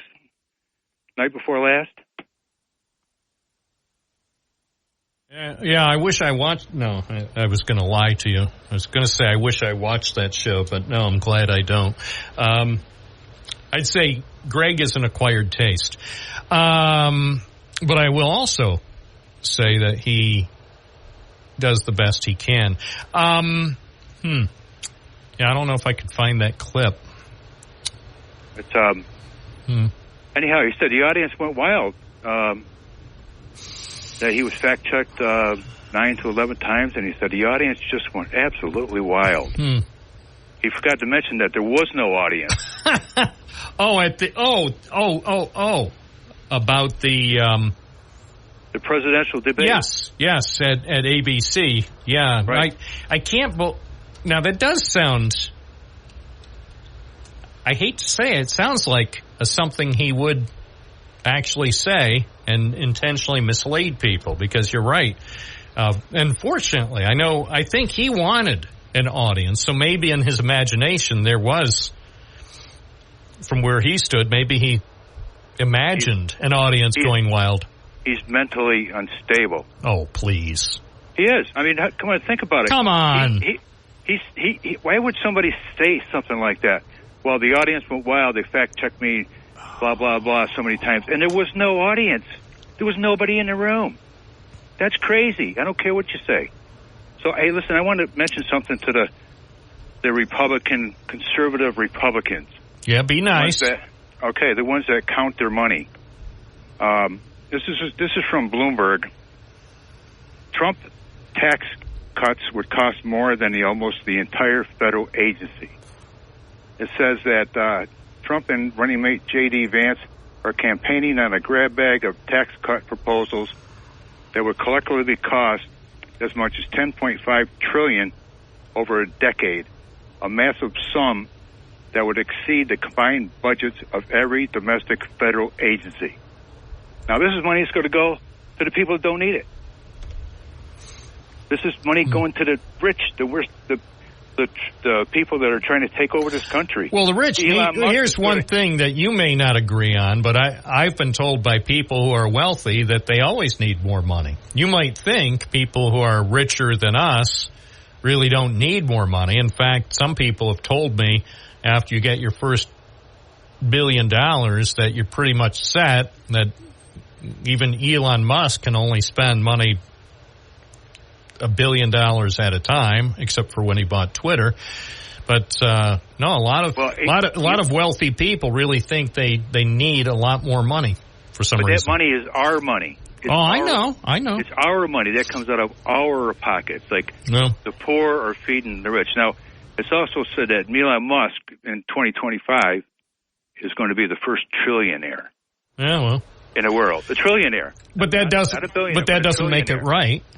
Just because if he becomes a trillionaire, that doesn't mean people will say he's widely respected. A lot of people will judge him based on what he says and does, rather than on the fact that he's somehow managed to be the first individual in the history of the world to get a pile of $1 trillion. I have found that clip. So this was posted by someone on Twitter from Gutfeld. And as you know, the Gutfeld program has to include the exclamation point to impress people. So let's listen. Well, I'll tell you what. You can go to Midas Touch. Well, just listen. I just want to listen. Let's listen to 27 seconds. Let's listen carefully. I haven't heard this yet. You mentioned it. Let's hear precisely what Donald Trump said on Fox News to his good friend Gutfeld. They even said, but all of them, and they didn't correct her once, and they corrected me everything I said practically, I think 9 times or 11 times, and the audience was absolutely, they went crazy. And the real, I walked off, I said, that was a great debate. I loved it. You know, you got a lot of people watch. I guess we had 75 million people watching, something like that. And you have to do well. You can't do badly. Well, it's true. You can't do badly, and yet he did. He did. You know, that's the sad thing. He admitted right there, you can't do badly, and that's what everyone is saying. Well, not everyone, but that's what many people are saying, is you can't do badly, and that's exactly what he did, which probably explains why he's reluctant to have a second debate. If he did, as they say, good, as some people would say, if he did good, then he would be anxious to have another debate with Kamala Harris. But in the view of many people who saw the exchange, they thought he did very poorly. Well, I don't know, just speaking for myself, but there's a lot of psychiatrists and psychologists out there who have to refrain by talking about a public official that's in office. It's unethical. It's unethical. It's just not done. But you have plenty of them out there that are screaming that this guy is trouble. That he's got dementia and it's getting worse, and his words are slurring, and he's too old. You know, I mean, we talked about Biden being too old. This guy's too old, and he's crazy. And he's going to destroy democracy. He's going to destroy the fabric of America. Well, I don't. He is. The fabric of America, Gary, can't be destroyed. It's democracy. It's democracy. That's the fabric of America. That's what keeps us together. He's going to destroy. He don't care about democracy. And they're not fiscal conservatives. Well, who said they are? Well, no, that's Republicans call themselves conservatives or what? No, they used to. They don't anymore. When's the last time a Republican office holder claimed to be a fiscal conservative? I don't recall that. Well, remember George right Pataki. George Pataki managed to tax and spend at the rate of a drunken Democrat. No, and you say drunken Democrats. I'm sorry. I insulted drunks. I apologize. Well, let me remind you that when Andrew Cuomo left office, the state budget was $68 billion. And when Pataki had 2 terms, and he left office, it was $128 billion. So you're right. They're not fiscal conservatives. They love to spend our money, and they love to steal it. They're gonna raid the Social Security fund. They're going to gut all these agencies to take the money and to give it to pay for the tax breaks to the rich. I'm not going to get any of that money. But I'm not either.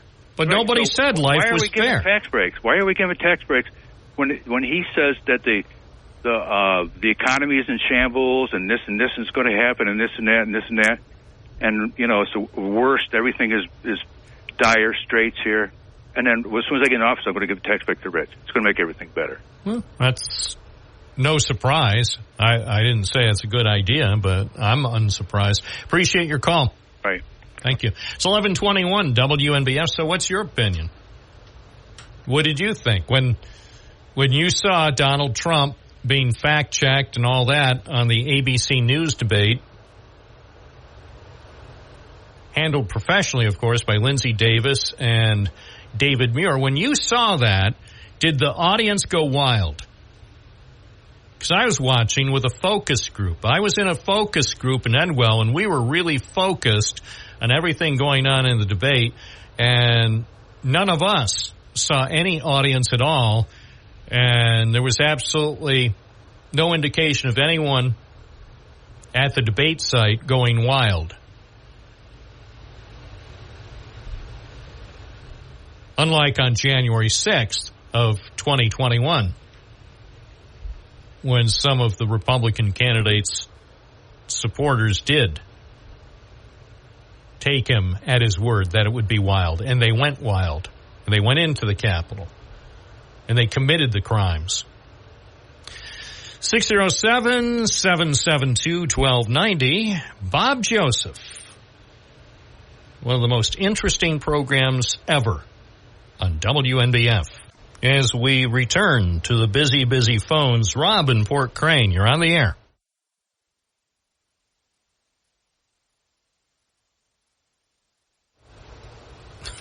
All right. Joe from Owego, you're on the air. Hi. I look at interest and I listen. Also, people associate individuals with political parties and automatically stamp them with that basic idea.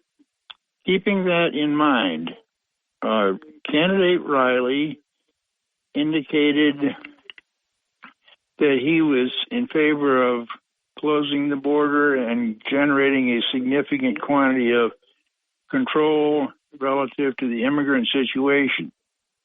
Candidate Molinaro indicated that candidate Riley was the choice of Governor Hochul. Is it fair to equate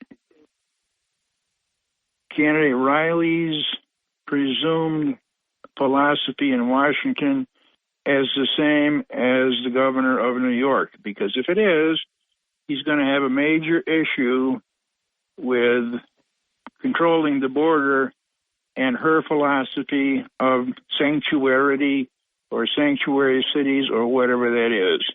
Just thought I'd bring it to people's attentions. Are you going to do individuals? You're going to do philosophies? Are you going to do from information, ignorance? How are you going to do it? Thanks, Bob. All right, thank you. Jesse in Owego, you're on the air. Oh, good morning, Bob. Thank God I don't know where you live. I'd hate to walk into the bathroom and walk into a Bob Joseph. It'd be a very serious issue. I would have thought it was shaving cream, but that would scare the bejesus out of me. Oh, you know what? You were talking earlier, and it did catch my attention. Because if you are running for the most powerful position in the country, I don't give a crap who you are. Step out of your comfort zone.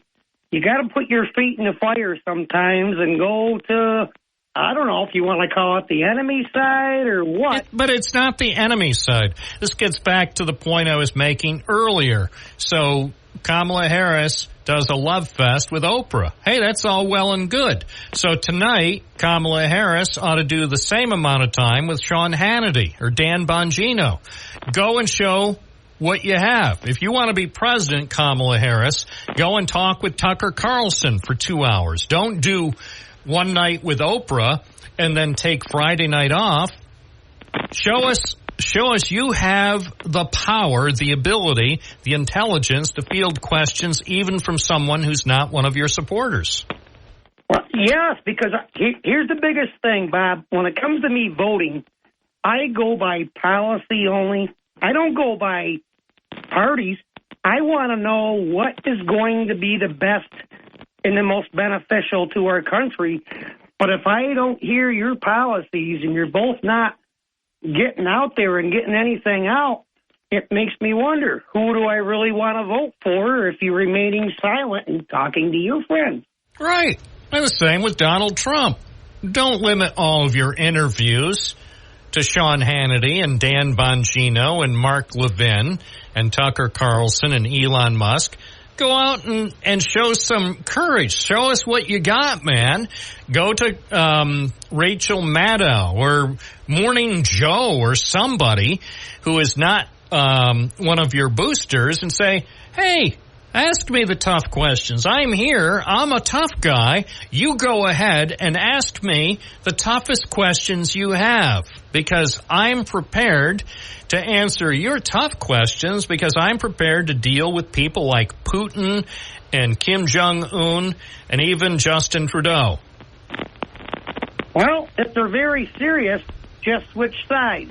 You go to these news groups, she can Or better yet, joint interviews. And I don't mean down at the weed shop. I mean, have Sean Hannity do an interview with both of them at the same time. See if Hannity could possibly treat both candidates equally instead of fawning over one and vilifying the other. And then the next night, Rachel Maddow, joint interview, no questions provided in advance, no rules, nothing. No, and it's not on a delay. There's no audience. It's just one night, Hannity with the two candidates for 3 hours. Lock them in the room. Next night for 3 hours. Lock the candidates in the room with Rachel Maddow. I know some people would say that'd be cruel and inhumane. So, you want to be the president of the United States, show us what you got. Well, show me that you got a backbone and you got intelligence. Why? For all the whining, and, the guy might think he's brilliant, but to come away from that ABC debate and saying, it was 3-on-1. It was not. The two moderators, I think, did the best they could. Was it perfect? No. It's never going to be perfect. So, don't whine. They ask questions, and even if, say, the questions on the ABC debate were posed by Kamala Harris's campaign manager and Joe Biden, Donald Trump had no reason to whine. Stop your belly aching and answer the questions. If anything was fair, I'd run for governor. Maybe I'd even run for president, Bob. I'm sick and tired of crybabies after a debate. I don't care. Did you hear Joe Biden act like a crybaby after he lost the June debate? No. He didn't go coming crying and saying, oh, it was Donald Trump and the moderators against me. He lost it fair and square. Took him a while to understand that because of his insufficient performance on the CNN debate last June, he was no longer qualified to run for re-election. The only thing he didn't realize is if he wasn't qualified to run for re-election, he should have resigned for himself and for his family's sake and also for the sake of the nation. And then we would have had Kamala Harris already number 47. They'd have to toss out all those number 47 hats that they printed up in China. I know. All I can say is get the word out, get your policies out, let me know exactly. Exactly. Tell us what you're going to do, and stop whining. That's all I want. I mean, really, powerful. We don't need any more crybaby candidates. Am I right, Jesse? Yes, and I'm not delusional by your caller a while ago. I might think differently, but don't call us delusional. No. Well, that's no, I mean, just because you disagree with someone politically, they aren't delusional. You're not delusional. I'm not delusional. We all have our opinions, and stop trying to minimize or condemn people with whom you disagree. I would be very glad to just sit back at a table and talk to them, but I'm not going to get angered. I'm not going to hold a fist fight or nothing. No. There's no place for violence in American politics, Jesse. Well, there's no need for violence anywhere. Exactly. There's no need for violence on the streets of Binghamton. Come on, man. Well, we go too, but if they hit me first, I'll defend myself. Yeah, well, you have to defend yourself, but generally speaking, there's no place for violence. Come on. That's right. As I often say, can't we just get along? It's 11:34. WNBF, get along time at 607-772-1290. Morning, I'm Bob Joseph. You're listening to Binghamton Now on WNBF. Remember, I do remember. I have it on tape. Let's go back to the phones, shall we? Dave in Appalachian, you're on the air. Yeah, Bob. I was listening to Gary was talking about Donald Trump a little bit before, about him being dementia.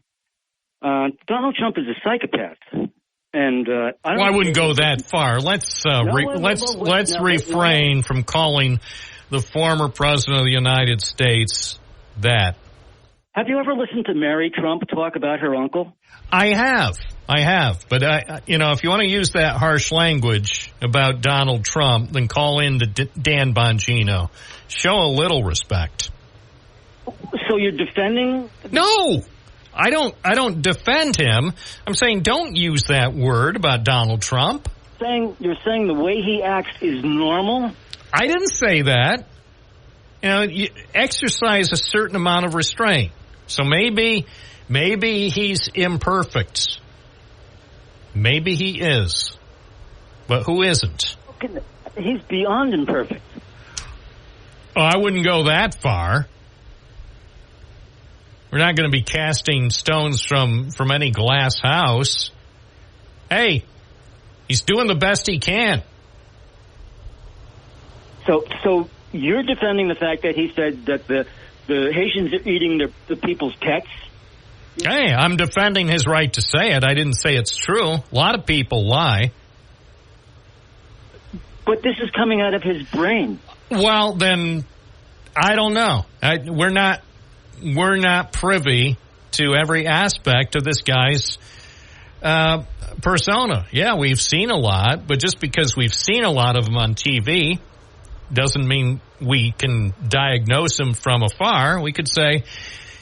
what we could safely say is, you, Dave, from Appalachian, don't support Donald Trump in his bid for another term.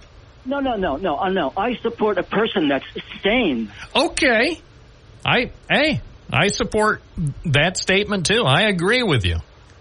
But as far as using that kind of descriptive for Donald Trump, a former proud New Yorker, a man who was a great Queens real estate developer. You don't have to use that word. Are you telling me psychopath is a derogatory word?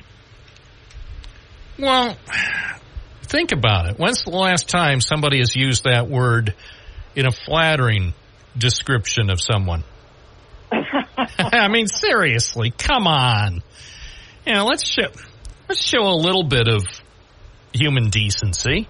It's an analysis for somebody that has a problem. Well, hey, you can analyze him all you want. You're not a professional. That's, in your personal opinion, you think he may have some problems. Well, that's why you have a choice between him and Kamala Harris, and I think I know who you're voting for.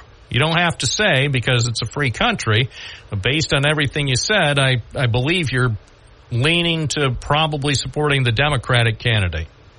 There's dozens of psychologists, and that makes no sense. That makes no difference. Makes no difference. Dozens, hundreds, thousands of psychologists. Hey, read their opinions and take them for what they're worth. If you do believe their opinions, well then, and you already clearly, from what you've read, you've come to a conclusion. I'm not going to dissuade you, and I'm not criticizing you for coming to a specific conclusion. The only thing I say is don't call them that on this program. This is a family show. I know. That's such a vulgar word. Listen, just you keep defending him, so when he becomes president... I'm not defending him. He has every right to run for another term. The Republican Party nominated him to be their candidate. Donald Trump has every right, despite his 34 felony convictions and his well-publicized record publicly and privately, and all voters will have a chance to assess the record and then make a decision. Well, it's a good thing you're on the fence, because when he's elected and he starts throwing journalists and radio hosts in jail, you'll be safe. I wouldn't go that far, but I do appreciate your call. Yeah. Not going to be safe.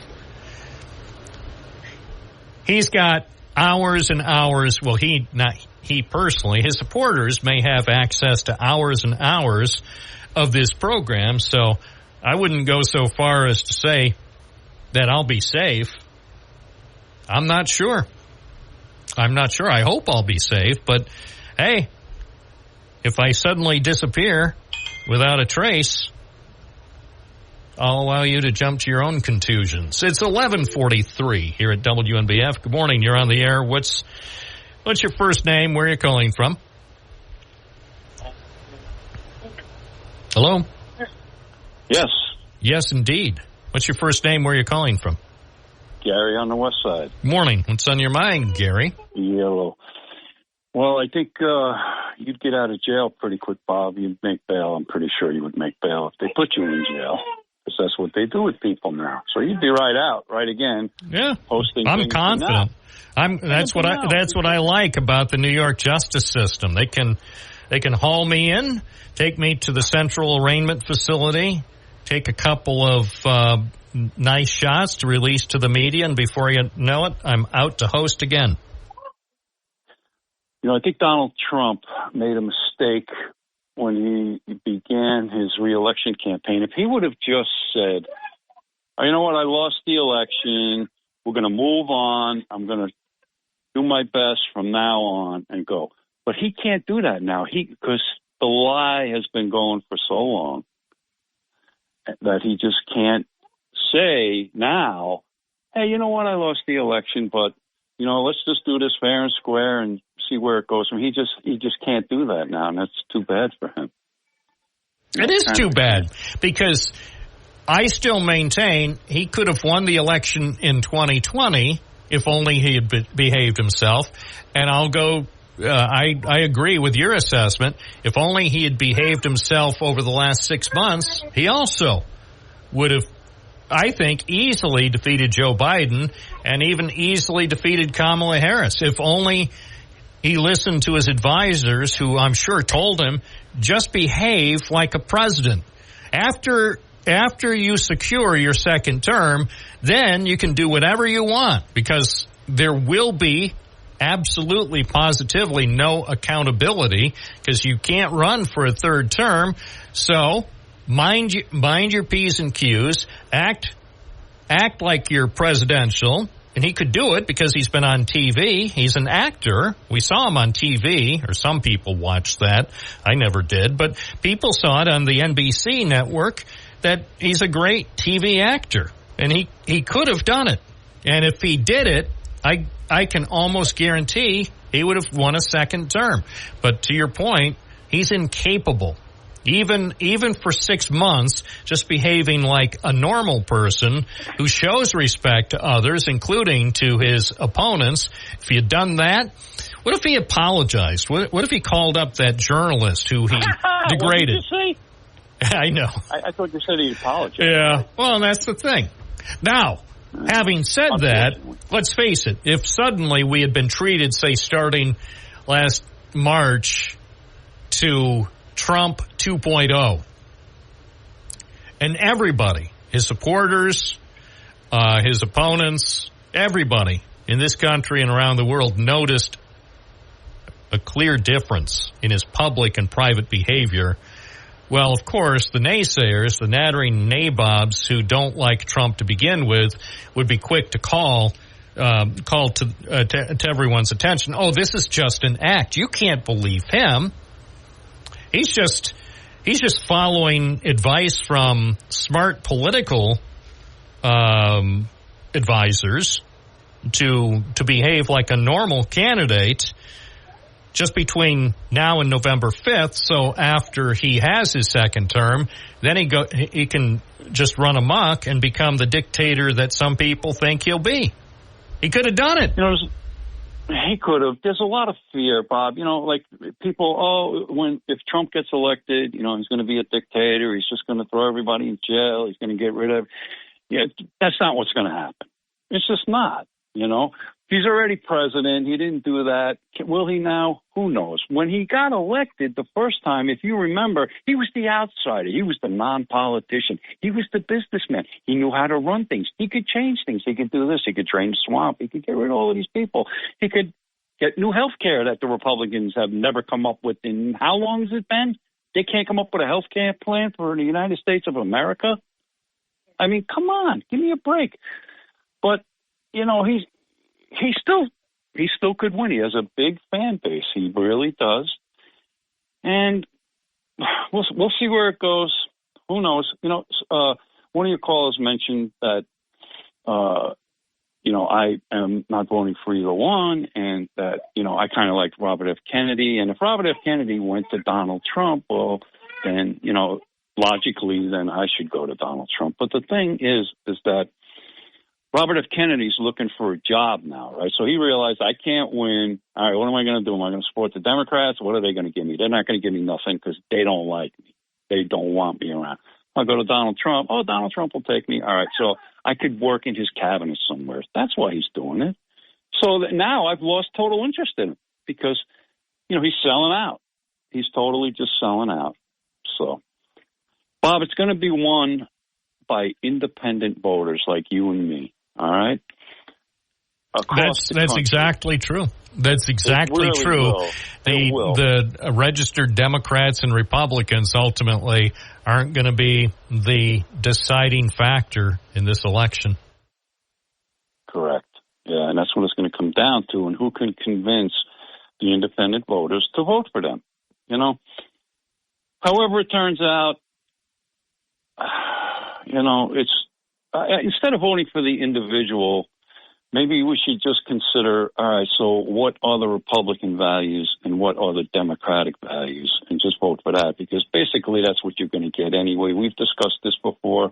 There's people in the background that run the show. Well, and also don't lose sight of Supreme Court appointees. That's one thing that I haven't heard talked about much, but if you want to see a nation long term with certain values, then consider carefully who you'll vote for president, because that next president will be able to make who knows how many Supreme Court nominations. But that could have a really long and potentially major impact on the course of America for decades to come. So even though that's hard for some people to grasp, that should be part of it. Should be. And like with the, to me, Bob, I think that one of the most important things about being president is how will he react in a nuclear weapon situation. Right? We could talk about the price of milk. We could talk about the price of gas. We could talk about abortions. We could talk about illegal immigrants coming in.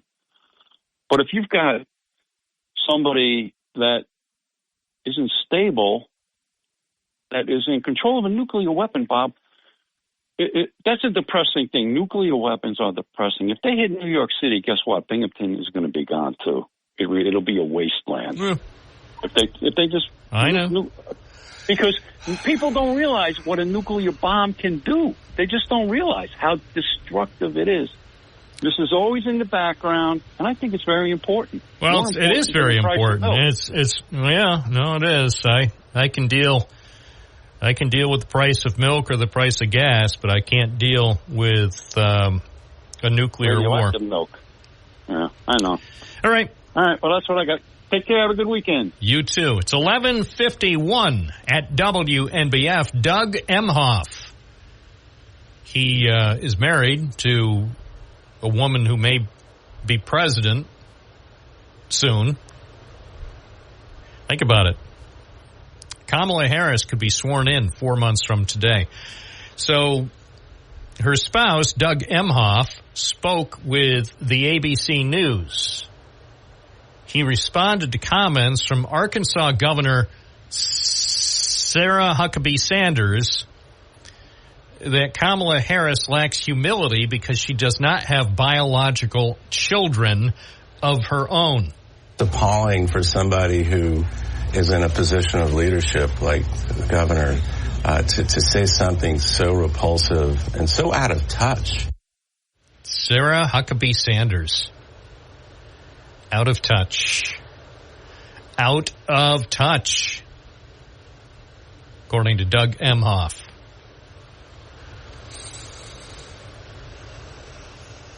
And, of course, Doug Emhoff is, what else? Touting his wife's infrastructure plan.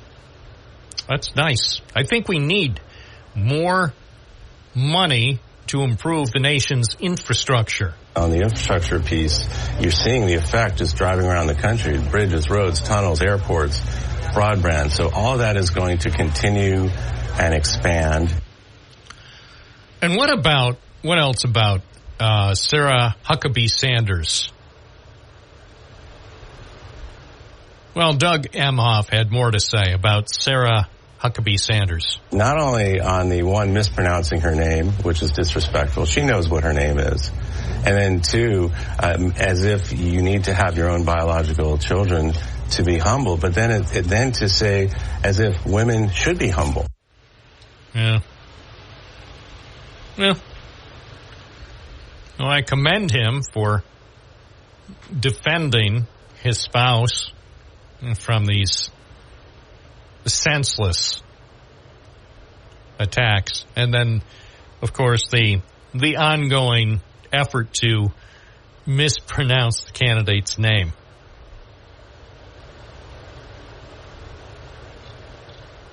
No, nothing's going to change it. Nothing will change it. I get it. It's too difficult for people to pronounce her name correctly. It's 11:54 here at News Radio WNBF. How tough would it be to pronounce the candidate's name correctly? Well, we could do it, but that would be, according to her, a minimal level of respect, which we don't believe she deserves. So, whatever. Let's take a look at the weather forecast. This is, as it turns out, the final weather forecast that I can give for this summer here on Binghamton Now. So, Good news is it's a wonderful forecast. Sunny this afternoon, high 81, mainly clear tonight, low 59. Mostly sunny tomorrow, a slight chance of showers in the afternoon, maybe a thunderstorm, high 78, partly sunny on Sunday, high 73.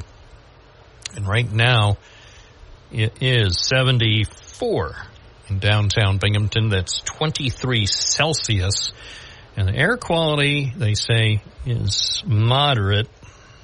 So air quality index for those who are scoring at home, it's 56. Write that down on your AQI. Under the AQI column, say Binghamton's air quality index is 56. I know, I saw some haze. It's this, to me, it looks like smoke from wildfires. That's what it looked like last evening to me. Just a slight haze, not anything approaching what we saw in June of last year. Just enough to make you wonder and say, gosh, I hope breathing this air isn't going to cause cancer or other health problems. Check out our website, WNBF.com, has some of the finest news available in Binghamton. We had a story here, the 7 Brew, the next 7 Brew coffee stand is going to open on Upper Front Street, as we reported in our story, and you can see more details. November 11th is the date that the 7 Brew coffee stand in the town of Shenango is expected to open. By the way, they were going to drop the building today, the prefabricated building. Sorry, it's been delayed. Now they say it'll happen tomorrow. I think it was stuck somewhere in Ohio, but that 7 Brew building, they say, should be dropped on the site tomorrow. The other story, also nearby on Front Street, we learned that a BC cartoonist is a partner in a business, BC Fit. So if you want to see that story, including pictures, I decided, well, I'll actually go there. And it turns out it's open already. So take a look at those stories and more on WNBF.com. You'll be glad you did. I'm Bob Joseph. Thanks for joining us today. Have a great weekend. I'll be back Monday morning right here on WNBF.